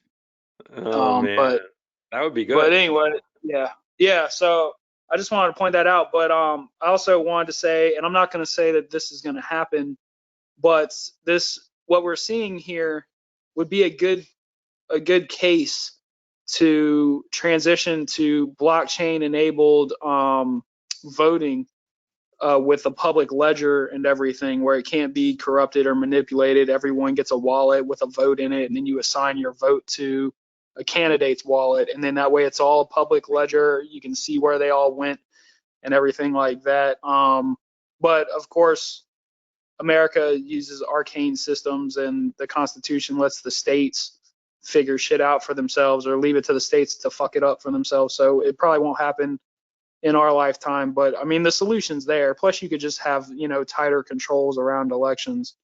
But yeah, Well, that's yeah, I mean, basically. yeah, I mean, my thinking is, look, the okay. First of all, let's go through topics, right? I fucked up on the math because I'm looking at the chart, and it had Biden has 253 electoral votes, and I fucked up the obvious math that 253 plus 11 is 264, which is not 270, because 270 is the number that you need to win the presidency, right? So me bad. If Biden wins Arizona and Nevada, or he is declared the winner in Nevada and Arizona, that would be 17 Then it's electoral done. votes. Then he wins, right?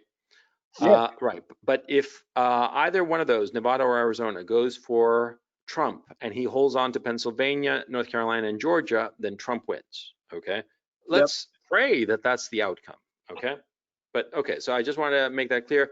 Yeah, you're right. I did fuck up about that. Sorry about that.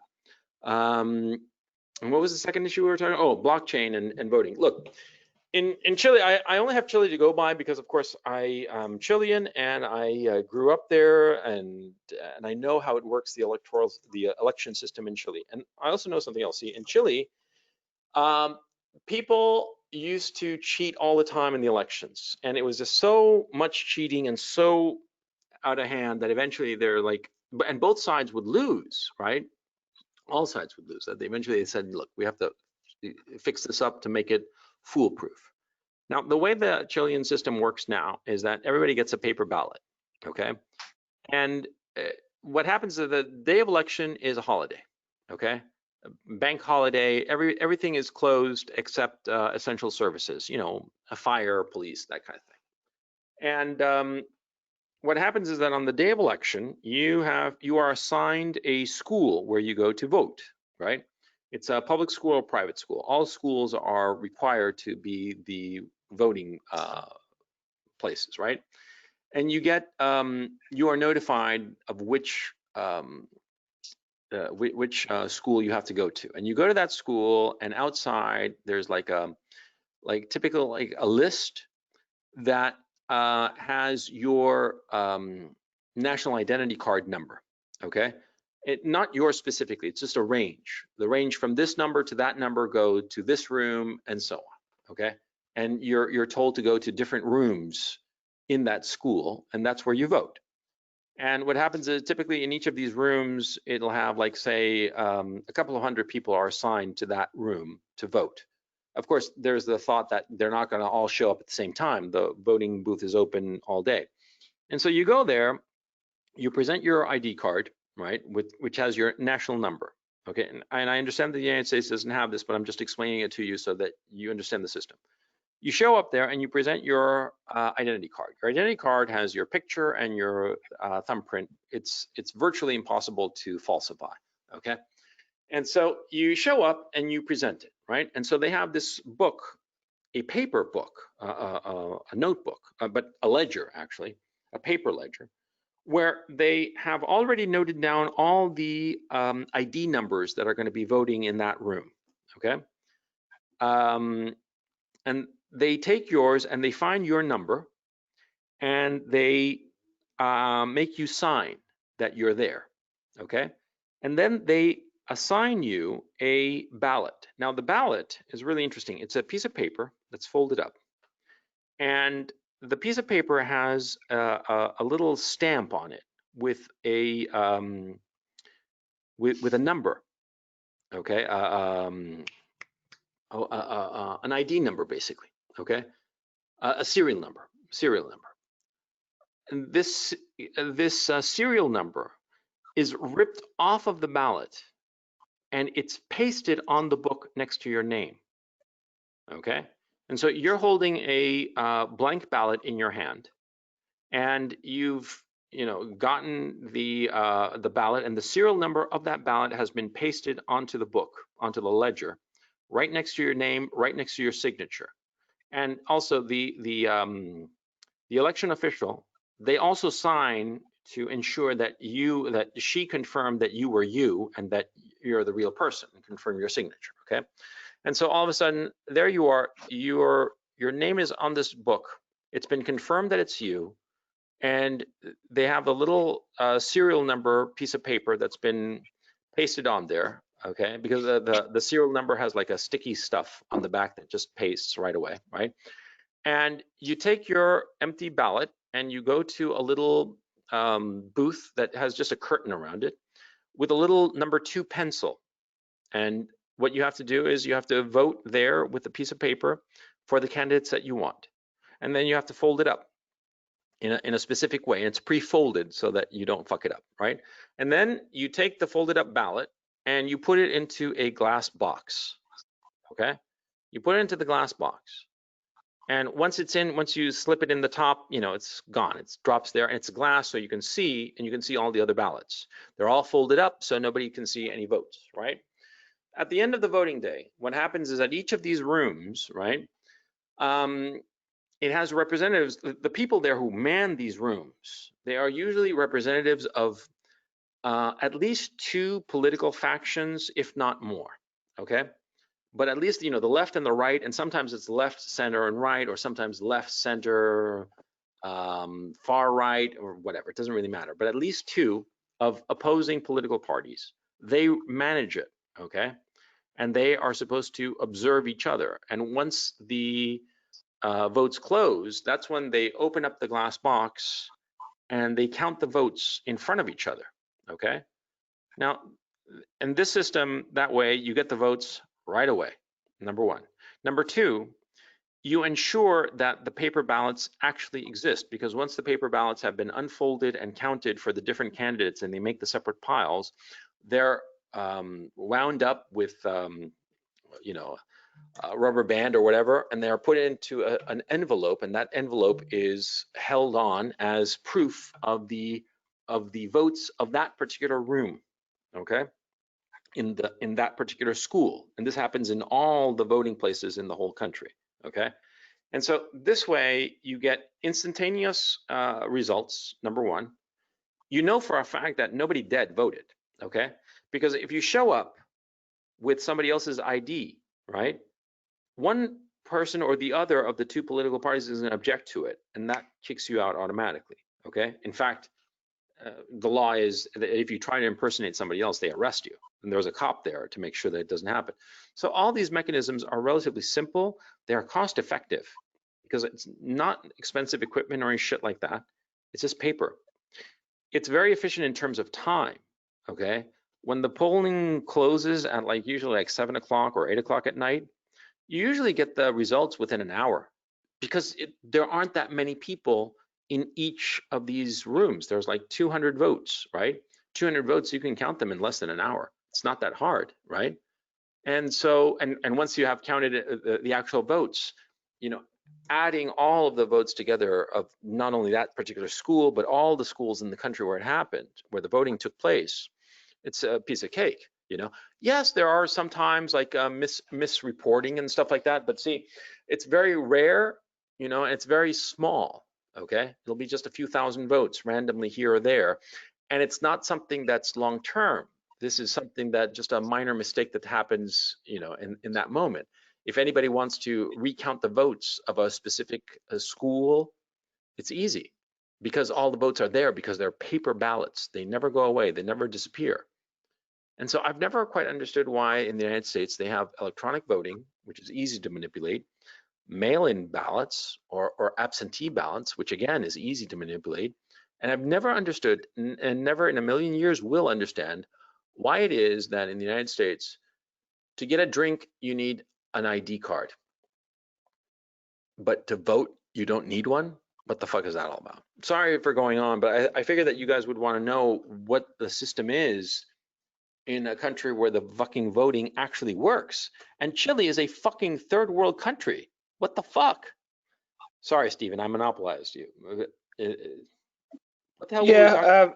Yeah, that was a pretty long-winded spiel there. Sorry. I was just saying that this could be avoided by using blockchain technology with a public ledger if you set it up properly.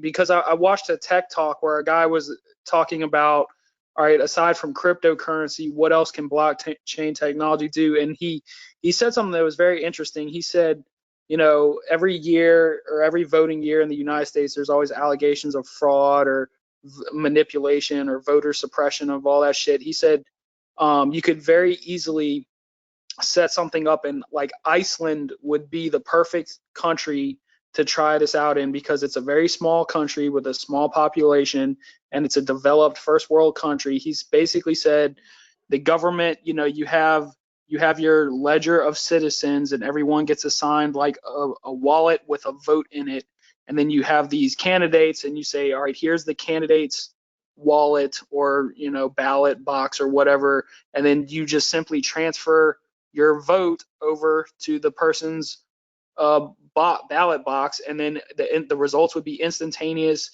It's very difficult to manipulate as long as it's set up properly. It's all open source where everyone can verify that, yeah, this is legit. This isn't being manipulated or anything like that.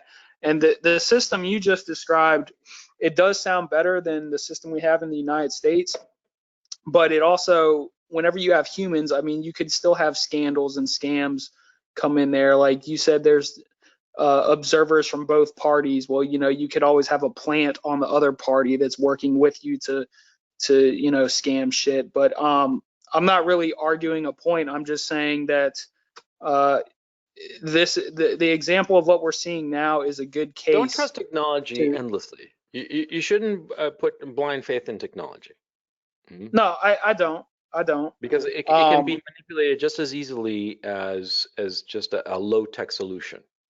Okay, and sometimes even more so, because see, technology can give you a false sense of security. Oh, this blockchain system, whatsoever the system is. Oh, this blockchain system is foolproof. No way it can be manipulated. And precisely because of that diehard belief, if it is manipulated, you'll be blind to it. Well, I'm not saying that it would be impossible to manipulate. I'm just saying it would be much more secure than what we have today.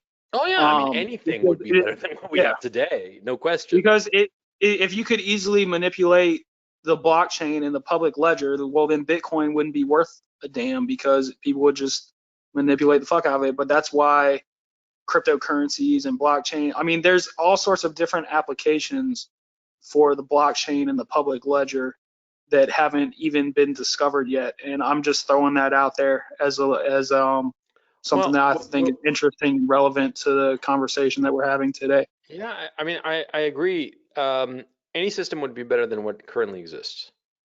And what I particularly object to is the lack of transparency and the fact that you're just supposed to take on faith that some voting machine correctly tabulated the votes, and there are no votes. Yeah. All electronic. Yeah, I mean, because this year I went up to a machine and it prints it out on a slip of paper, and then the slip of paper reads it into another machine, and then the piece of paper is actually stored as a hard copy. But in previous years, I just walked up to a fucking screen, hit a button, and then it goes into some hard drive, and you have no clue what it's actually doing behind the scene. But yeah. I'd also like to say the Trump campaign saw this coming. Like they said it, that with the mass mail-in voting and absentee ballots and all that shit. So they had to have been prepared for this. They had to have had like a war plan, an operations plan set out for this contingency. So well, yeah, I don't think we've seen the end of it. They Huh? never should have allowed it to happen. You know, Yeah, they but should have that's the thing. they should have The forced the red states to the states with Republican or conservative governors and state houses to say no to any kind of mail-in balloting, precisely because it's so easy to manipulate. Yeah, but that's the problem is the Constitution leaves it up to the states to determine how they operate, and that's why some governors and some Supreme Court says, yeah, let's do it, and the other ones are like, no, we're not doing this shit. So it would take a constitutional amendment to standardize and secure the voting at the federal level, which I mean I that will think that it never will fucking likely happen. happen. I think it will happen. I think that a lot of people are going to be like, we need to. I think that they're Secure. going to need to come to some solution. I think that too many people are going to realize, this we can't continue this. We can't have periodically these contested elections where there's rampant voter fraud or not even perhaps voter fraud, but just fuck ups and mistakes. I think that is some sort of solution. It should have happened after 2000, and that it was not implemented after 2000, where they said, look, we're going to set some sort of national standard. It was a huge fucking mistake. But They had the opportunity. here's why I don't think that will happen, because it will require a constitutional amendment, and the bar is set so high to actually change the Constitution. You got to get, I think, I can't recall. I think 2/3 of both houses of Congress, and then 2/3 of the state legislatures. So, I mean, just right now, 2/3 of both houses of Congress. That's like that in the current environment where it's just right versus left. It's so polarized. Like they can't even come together to pass a fucking budget, much less get a super majority in both houses to pass an amendment, and then on top of that get 2/3 of the individual states to agree to it. So I don't believe it will happen anytime soon, because constitutional amendments are pretty Yeah, difficult to actually make happen. yeah, they're supposed to be difficult, but if both sides come to an agreement that this needs to be done, then it can be easily done. Like for instance, when they lowered the voting age to 18, both sides agreed with that issue. I think that's the last amendment that passed, and that passed just like that. It was over the Vietnam War, and it made sense. If you're young enough to die for your country, you ought to be eligible. Young enough to vote for the politician sending you to die. And Yeah. so when both parties decide that they want something, then it happens. That's the point of the Constitution. Okay, I think that this is an issue that I think in the clarity of a few years, people are going to realize, we need to fix this in a way that's done, and I think that they Yeah. will. One last point I want to make, and Sure. then I'd like to hear from other people, is that the conservatives and the people on the right side, we are a minority in America because of sheer populations, right? Like the liberals and the leftists, they have more kids than the conservatives, and so their numbers are greater. And if you look at presidential elections in the electoral college, the Republican path to victory is almost so narrow compared to the potential paths in the electoral college for the Democrats. Hmm. So I don't think that people will just come together and be like, yeah, we should really standardize and secure our federal elections, because that is not going to happen until both sides feel the pain, until both sides get robbed. But right now, only one side is getting fucked over, and it's to the Democrats and the leftists' advantage to keep it unsecured, because they have the numbers, because they have the deep state, because of all the other things that you've talked about. Like, so I just don't see it happening, because it's not going to happen until both Well, people realize we'll that have to it's wait and in their find out. best interest. Yeah, we'll have to wait and find out. Great Yeah. talking to you, Stephen. Yep. Yeah, thanks so much for being on. Catch you next time, I hope. Yeah. Take care.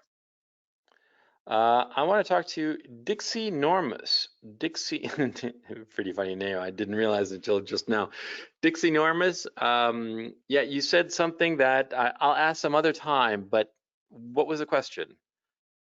Uh, I just found it. I want just to hear about something. And okay, what's your unrelated question? Dixie, are you there? I guess not. Dixie. Oh, there Hello? you are. Hello, Oh, speak up. what's up? How's it going? Can you speak up? I can't hear you. Could be my mic. Yeah. How is it? Oh, it's okay. So what's up? What's on your mind? All right, man. So I just graduated. Yeah. I'm working like a minimum wage job, Mm-hmm. and so I play saxophone, and I'm trying to go into the military, and we have this audition to get into the military, and so I did it, but so I'm a jazz player, but Mm-hmm. I'm just gonna go to the point. So basically, I didn't get in, but I could try again May.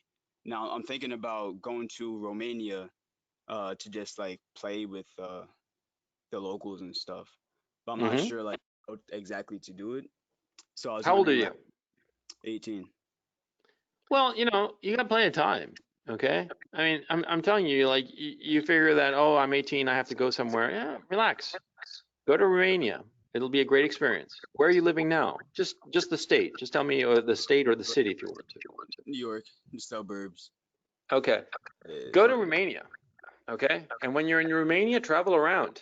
Okay. Don't be foolish and stay in just one place. Just like look around. Mm. That kind of it does a guy good when he's your age, 18, 19, to travel around. I did a lot of it, okay, when I was that age. And You I got went to Machu Picchu, I went to Argentina, I went to Bolivia. I got around when I was like 20, 21, and it really gives you a better appreciation of the world. So do it. Don't be foolish. you got any tips for the actual technical parts of it, like financial and I don't know the actual like technical stuff to do that. Like, what kind of technical stuff are you talking about? Like I'm guessing I have to get a visa to go over there, right? No, Is Romania is part of the European Union, and I understand that you can fly to the European Union without a visa if you have a U.S. passport. Okay, So I literally and just need and a passport to do it. yeah, yeah, Oh, okay.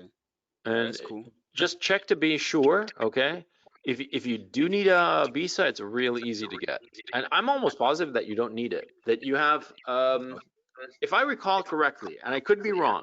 Okay, that you can travel from the U.S. on a U.S. passport. You can travel on a U.S. passport to Europe, the European Union. You can stay for 90 days Mm, without any kind of visa or residency or anything like that. Okay. okay. And they're kind of loose about like enforcing it. I mean, they're not going to like look for you on the 91st day or anything like that. Okay. All right.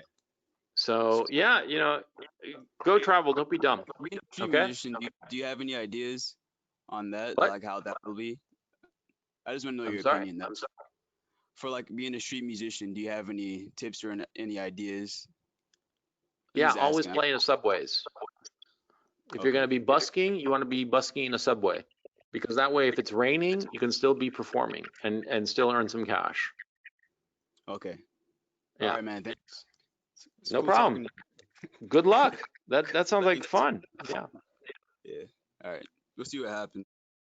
Oh shit! I cut Dixie off by accident. Let me unmute him again because he had something to say. Hello, Dixie, you there? Sorry about Uh, that. That was my mistake. we'll see what happens, is what I said.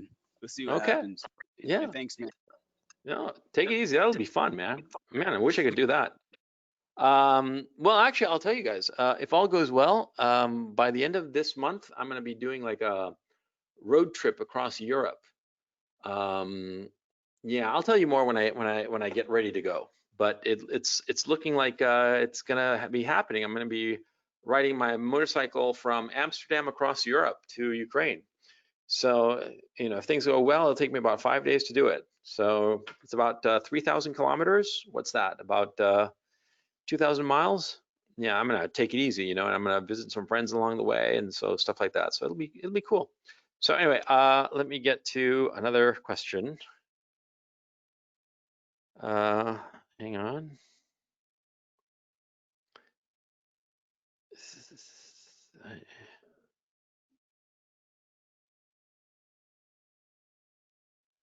DSAC. Let me get to DSAC. He is DSAC. You there? Howdy, can you hear me? Yeah, I hear you fine. How's it going? It's going well. Hey, first time You had, actually you had a getting. good. Go ahead. Yeah, I'm glad that you're on. Thanks for being on. I appreciate it. You had a question about if you thought I was being hyperbolic. Can you Yeah, expand, yeah, please? yeah. So let me be entirely clear. Sure. I feel what's in the air the same way you do, Okay. and I get the set. And here's the thing: I get the set. I like to think that I have that same intellectual strain where you're kind of coming from. I get what you're putting down, where you're saying like, this ship can't hold and all that kind of stuff. Mm-hmm. But and in any other context, I'd agree with you. And generally, I do feel like we're on the edge of revolution or something like that. But more than likely, history seems to show that people are way more inactive than active, and tyranny is a Yes. lot slower than anything. So I don't get the end. Here's the Well, thing. okay, there But, I would disagree, but go ahead, complete your thought. right. So my intuition kind of leads me to say that one, if there's ever a time to basically, and this is going to sound corny as hell, work on self-improvement and get your ducks in order, now's the time because your competition is lower than ever, especially Yeah. in like everything. But you talk about the girl stuff and all that, Yeah. on CRP, men are at their lowest and they're just shitty. So rising to the top is easiest. Yes, yes, they Right. are. Yes. And in metaphor, politics and business is the same thing. Right now, everyone on the right is largely demotivated. Everyone on the left is not productive in general. If there's ever a time to start making gains and start putting in the investment, now's the time.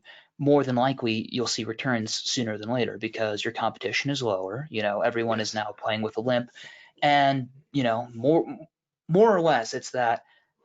While I do like I said, I get exactly what you're saying, where it just feels like the country's about to fall apart. But I Yeah. think that I think that's more.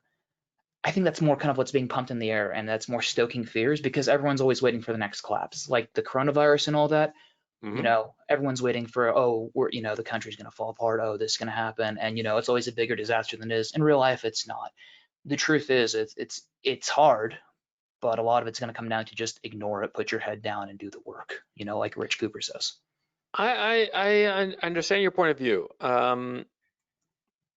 The two original premises that you outlined, I agree with one very much, and I totally disagree with the other. The first premise was that people tend to be inactive. They sort of like accept the situation and not really strive to change it. Okay, Yeah, they you come need to that terms with it. activation energy. Yeah. Yeah, exactly. That I would definitely agree with. Okay. The second was that tyranny is a lot slower to arrive than you think. No, there I disagree completely. And I can say this from experience in Chile and experience that I've seen in other countries. Also, I studied Russian history, specifically the Russian revolutionary history, while I was in college. And so I can tell you right now, tyrannies, tyrannical governments, they arise a lot faster than you think, and they need speed, as a matter of fact. Yeah, to shock So people. yeah, to shock people and keep them on the back foot, to prevent them from stopping them.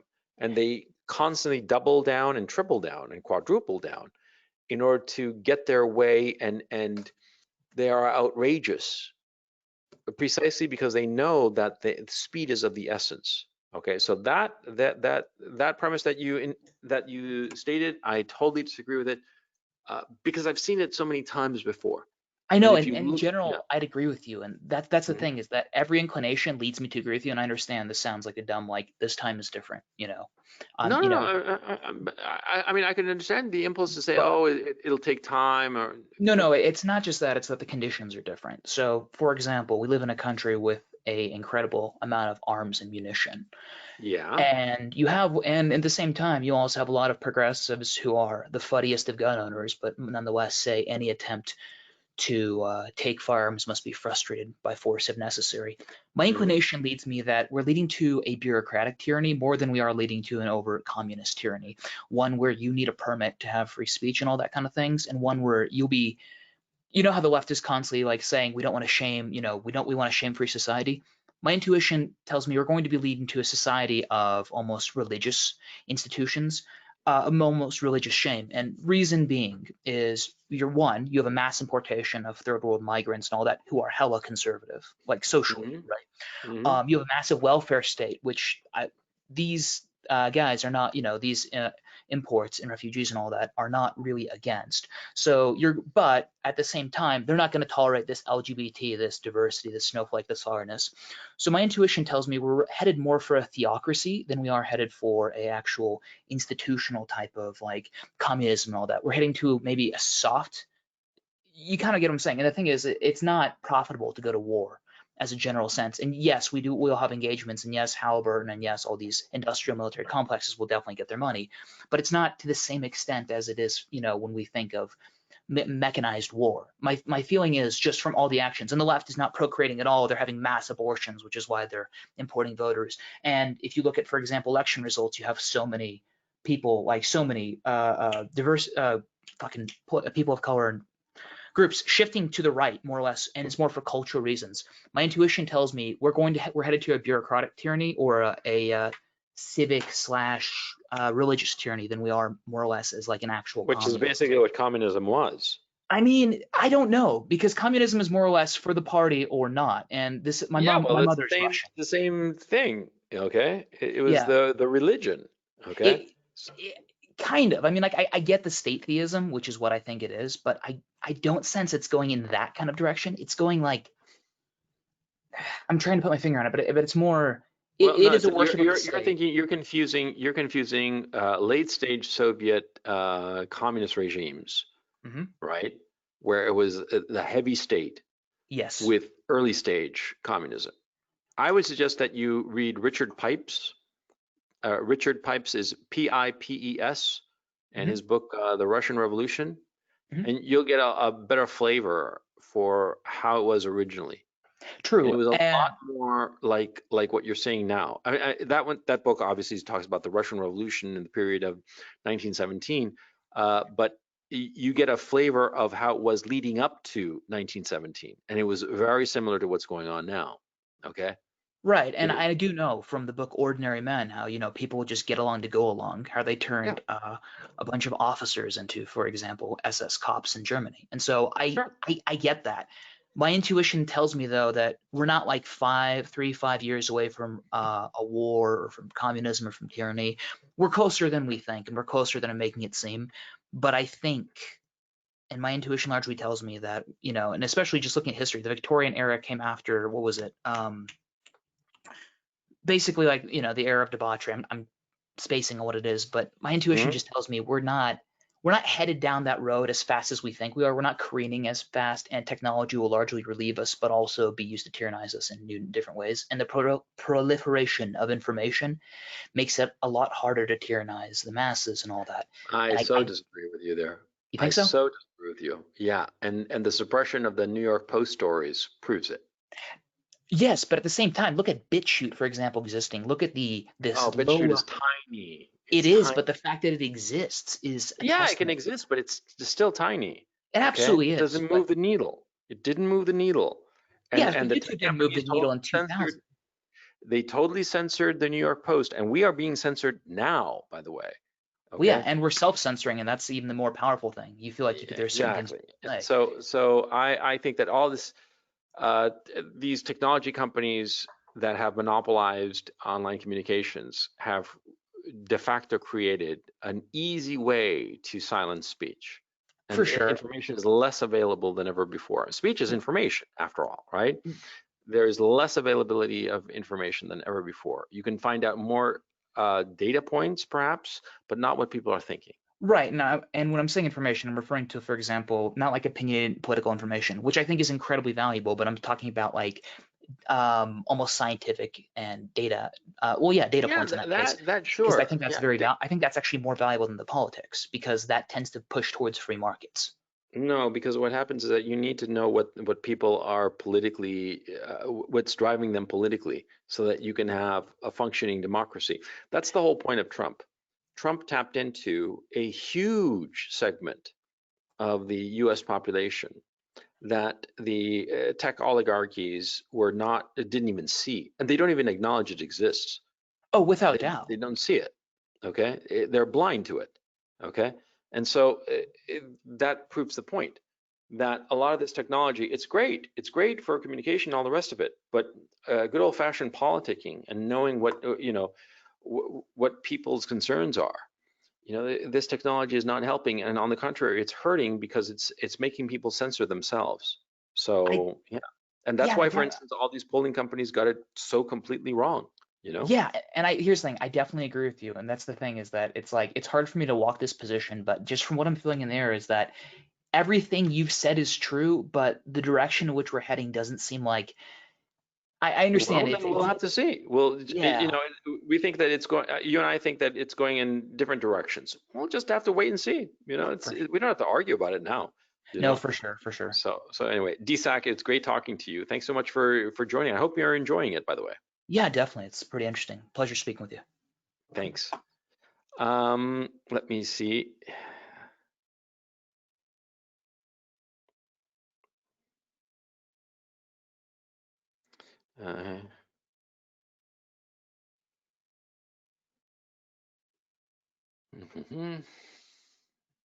Jason Navarro has a question.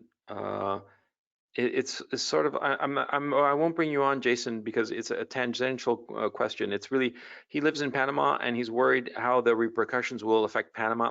I don't think I wouldn't worry if I were you. Okay, Panama is always going to be a financial center, and also the Panama Canal.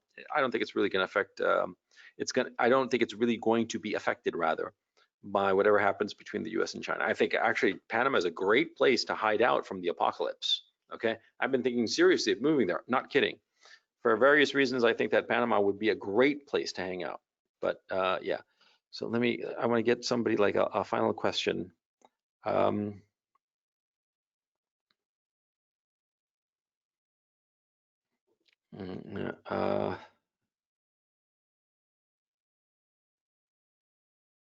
Sebastian Mendo has a question that's pretty interesting. I'm not quite sure I understand it. That's why I'm kind of curious to ask him to explain it. Sebastian, are you there? Hi, Coach. How's it going? Hi, how's it going? I'm not gonna lie, man. I'm kind of. Hello? Hello? Hi. Sorry. Did the secret police get you? Did the secret police yes, get you? Yeah. Yeah. Siri. My phone. Was censoring my speech already. Yeah. Yo, Coach. I'll just keep it simple. So I work in tech. Yeah. And I'm interviewing for a lot of the big companies, a lot of the companies that want to get you and me. Yeah. And see, I was a year ago, before I started listening to your content, I was like, man, I want to be a part of Google. I want to be a part of Facebook. But now, like, with all this crap, like, I just feel completely out of it. And I kind of feel like I don't want to do that anymore, Mm-hmm. And so would it be best as a career move to focus more on like gaining experience and then helping a library or helping a BitChute or helping a WikiLeaks or anything like that grow? Or I don't know, what do you think? Well, it depends on a whole host of factors. I mean, number one, how old are you? How much experience do you have? 23. Yeah. Number two, like, do you have a family to support or something like that? Because Yes. ultimately, if you have kids and a wife, right, then supporting them is your priority. Okay. And anything else, free speech or career development or all that shit, it's secondary. Okay. And because you're responsible for other human beings. I mean, and they're your human beings, your kids, right? And so, yeah, that's the primary consideration. Now, if you don't have any kids and you don't have that much experience, then it would actually be smart to be working at one of these big tech firms, even if you despise their politics and all the bullshit that they spew. But it would be smart because you get a lot of experience. You get so much experience that you could apply in more productive directions. And perhaps, if you're very cautious, you might be able to find other people, like-minded people within these lefty corporations, and potentially team up with them, do something else with them. You know, I mean, there are a lot of possibilities if you're young. And also, if you do have a family, these big corporations, they pay very well. So there's nothing wrong with subordinating your political points of view in order to get the money. Because look, we all whore ourselves out, okay? Everybody is a whore. The only issue is for how much, see? And so it's perfectly respectable, okay? So, you know, don't worry about that. Now, if temperamentally, you know, working for one of these companies gets you so down, then don't work there. I mean, or work there for a very short time to get something out of it very specific, okay? I mean, you know, work at some place for a couple of years so that you can get like Google on your resume, and if that helps you insofar as your career in some other company where you don't hate yourself, that's understandable. But I mean, like, if you go into that kind of situation where you hate the place, but you're going to get something out of it, then go there thinking that it's going to be a fixed period of time and just suck it up. Because we all go through periods in our lives where we have to suck it up, okay? But you have to figure out your priorities as to what's important in your life, okay? I mean, you don't have to answer, but do you have kids? No. Okay. And you're a young guy. How old are you? 23. 23. You don't have much experience, right?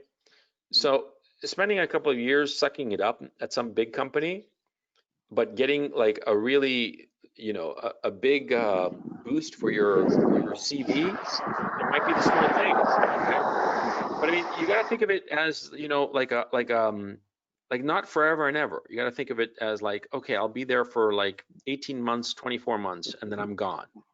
And when you think of it in those terms, it's a lot easier, okay? When you think of it, I mean, think about it. You know, when you're trying to study, right? You're like studying and you're not motivated or anything like that. But if you stop and say, hey, I'm going to study for an hour, exactly 60 minutes. I'm going to give it my best shot for 60 minutes, and then I'm going to quit no matter what. Then you actually do study, and you are effective. You see, when you set a time limit to doing something disagreeable, then it's a lot easier to manage. Okay, so think of it in those terms. Okay, Yeah. sounds good. And I have another question, a little more specific. So Sure. I currently have a green card in the U.S. In California, but I'm not too sure about like the whole idea of becoming a citizen. I'm like 2 years away from being a citizen, you know, especially hearing about all this stuff going on and everything. Don't become a citizen then. If you're No? not sure, don't become a citizen. Simple as that. You know. And remember, if you become a citizen of the U.S. and you leave the U.S., you still have to pay taxes in the U.S. It's the only country. The United States and Eritrea are the only two countries that have global taxation for its citizens. Okay, so be aware of that. Oh, okay, interesting. Even if I change my my green card to like Texas or Florida. Well, I have no idea about how the green card works, but what I'm telling you is that if you are a U.S. citizen, if you become a U.S. citizen, you have to pay taxes regardless of where you're living. Okay, if you're living in a country that has a double taxation treaty with the U.S., most countries do, as a matter of fact, then you pay taxes in the country of residence, right? Say you're living in the UK. You say you're a U.S. citizen living in the UK. So you pay taxes in the UK, and you provide that proof of payment of taxes in the UK with your US income tax return, and that way you don't get charged twice, you don't get double taxed, you see? Because the US IRS service would look at your the payment that you made to the IRS tax the UK tax authority and say, oh, he paid taxes in the UK, so he doesn't have to pay taxes in the US, but you still have to do the filing, which costs like $1,200. I think it costs like 1,200. Well, I don't know. I'm just, you know. So yeah. So I don't know. I mean, if you're not sure about becoming the citizen of some country, then don't become the citizen of that country. You can work perfectly fine with a green card. Yeah. So thanks, Sebastian. Great talking to you. Take it easy, and I hope to see you next time. One last thing, Coach. Sure. just like kind of like as a overview, man. I love your content, man, and let's hope for the best, man. Thanks very Yeah, much. your I'm so content glad that you really like got me. I'm so It glad that it really helps got me you out out. of quarantine depression. I'm so glad. Thank you. That's really kind of you to say. I appreciate it, man. Thank you. Definitely. And if I'm ever if I ever see you in the future, man, I really wish I could shake your hand. Thanks. It's really kind of you to say. I appreciate it, man. Thank you, Sebastian. Take it easy. Cool. All right. Yeah. Thank you, Coach. Good luck. Okay, last question, because it's 11:30 here, and if any of you fuckers mock me for this, what I'm about to say, you know, I'll hate you forever. But I get to bed at a reasonable hour. You know, I usually go to bed like around 10:30 or so, and so you know, it's almost 11:30 my time, and I'm like, you know, I'm starting to fall asleep. But anyway, let me see here.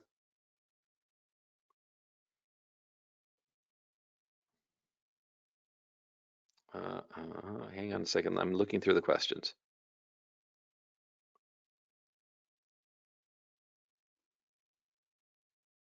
Okay, I'll read David Netty's question. Okay, he says, I'm at work right now, so I can't talk right now. That's unfortunate.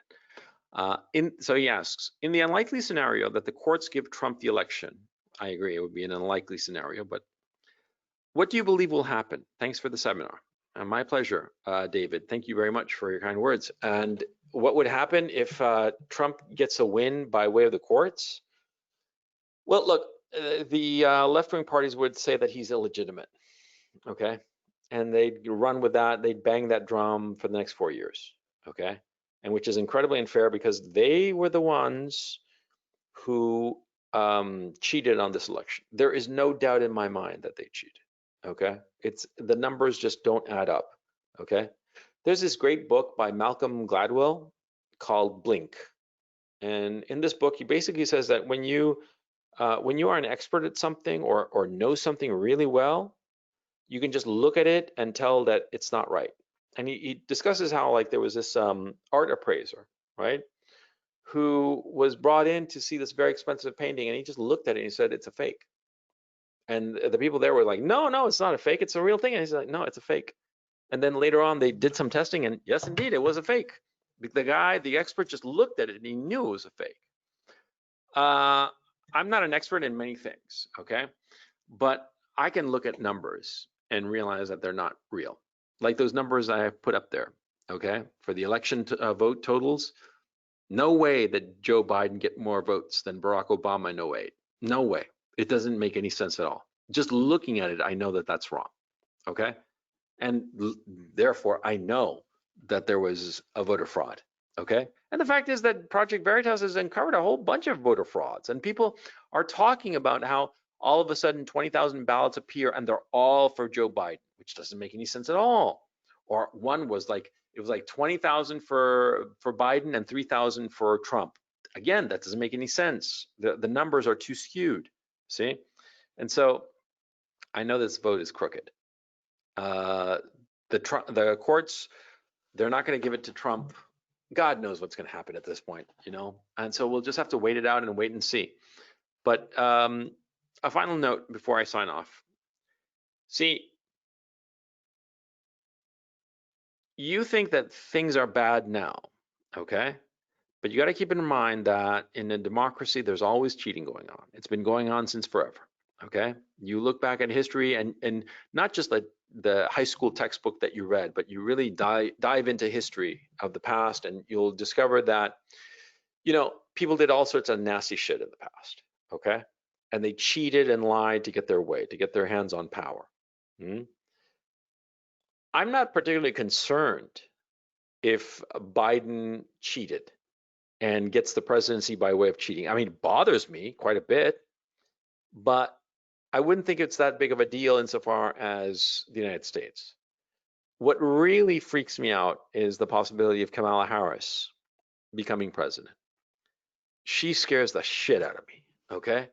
She is somebody that I think is a real potential dictator. She has what it takes to be a dictator, okay? And so I think I'm going to be doing like a deeper dive on her at some point in the near future, okay? Assuming that Biden wins.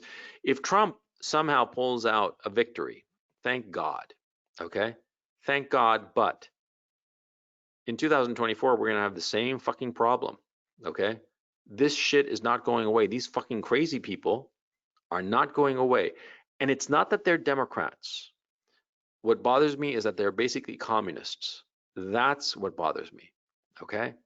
And I know enough history to know that these fuckers, they never give up, okay? And yeah. Philip L says, did you see Kamala Harris ad on equity? No, I haven't seen it, but I know it. Basically, she wants everybody to have the same end state. It's not that she wants everybody to have the same opportunities. She wants everybody to end up at the same place. That's fucking communism, okay? She's a fucking commie. And the whole woke culture, that whole shit, AOC, all these fucking people, they are communists, okay? That's why I'm freaking out about this. Yeah. If it was just any other election, I mean, like Bush, Gore, for instance, who gives a fuck who wins, right? It's 6 of one, half a dozen of the other, right? Ditto with Obama in 08 and in 12, right? But this shit's different, okay? Because the communist cancer has grown in the United States from academia, okay? And these fuckers, man, they are nasty pieces of work. Anyway, thank you so much for joining me on this special webinar. I'll be having the regular webinar on Sunday. So really looking forward to that. And the webinar on Sunday, I have a couple of topics and I'll probably float them to you like in the next couple of days. If you're not a member of the webinar tier, please join the webinar tier. I think you'll enjoy it. So far, we're up to webinar number 31. This coming Sunday is going to be webinar number 32. I'm not counting this one. This one like a one-off special kind of thing. And yeah, we have lots of conversations and sort of like this. It's basically I work my way through an outline and then take questions and comments and shoot the shit. So yeah, please join me on Sunday. I really look forward to it. And thank you so much for listening, and I'll catch you next time.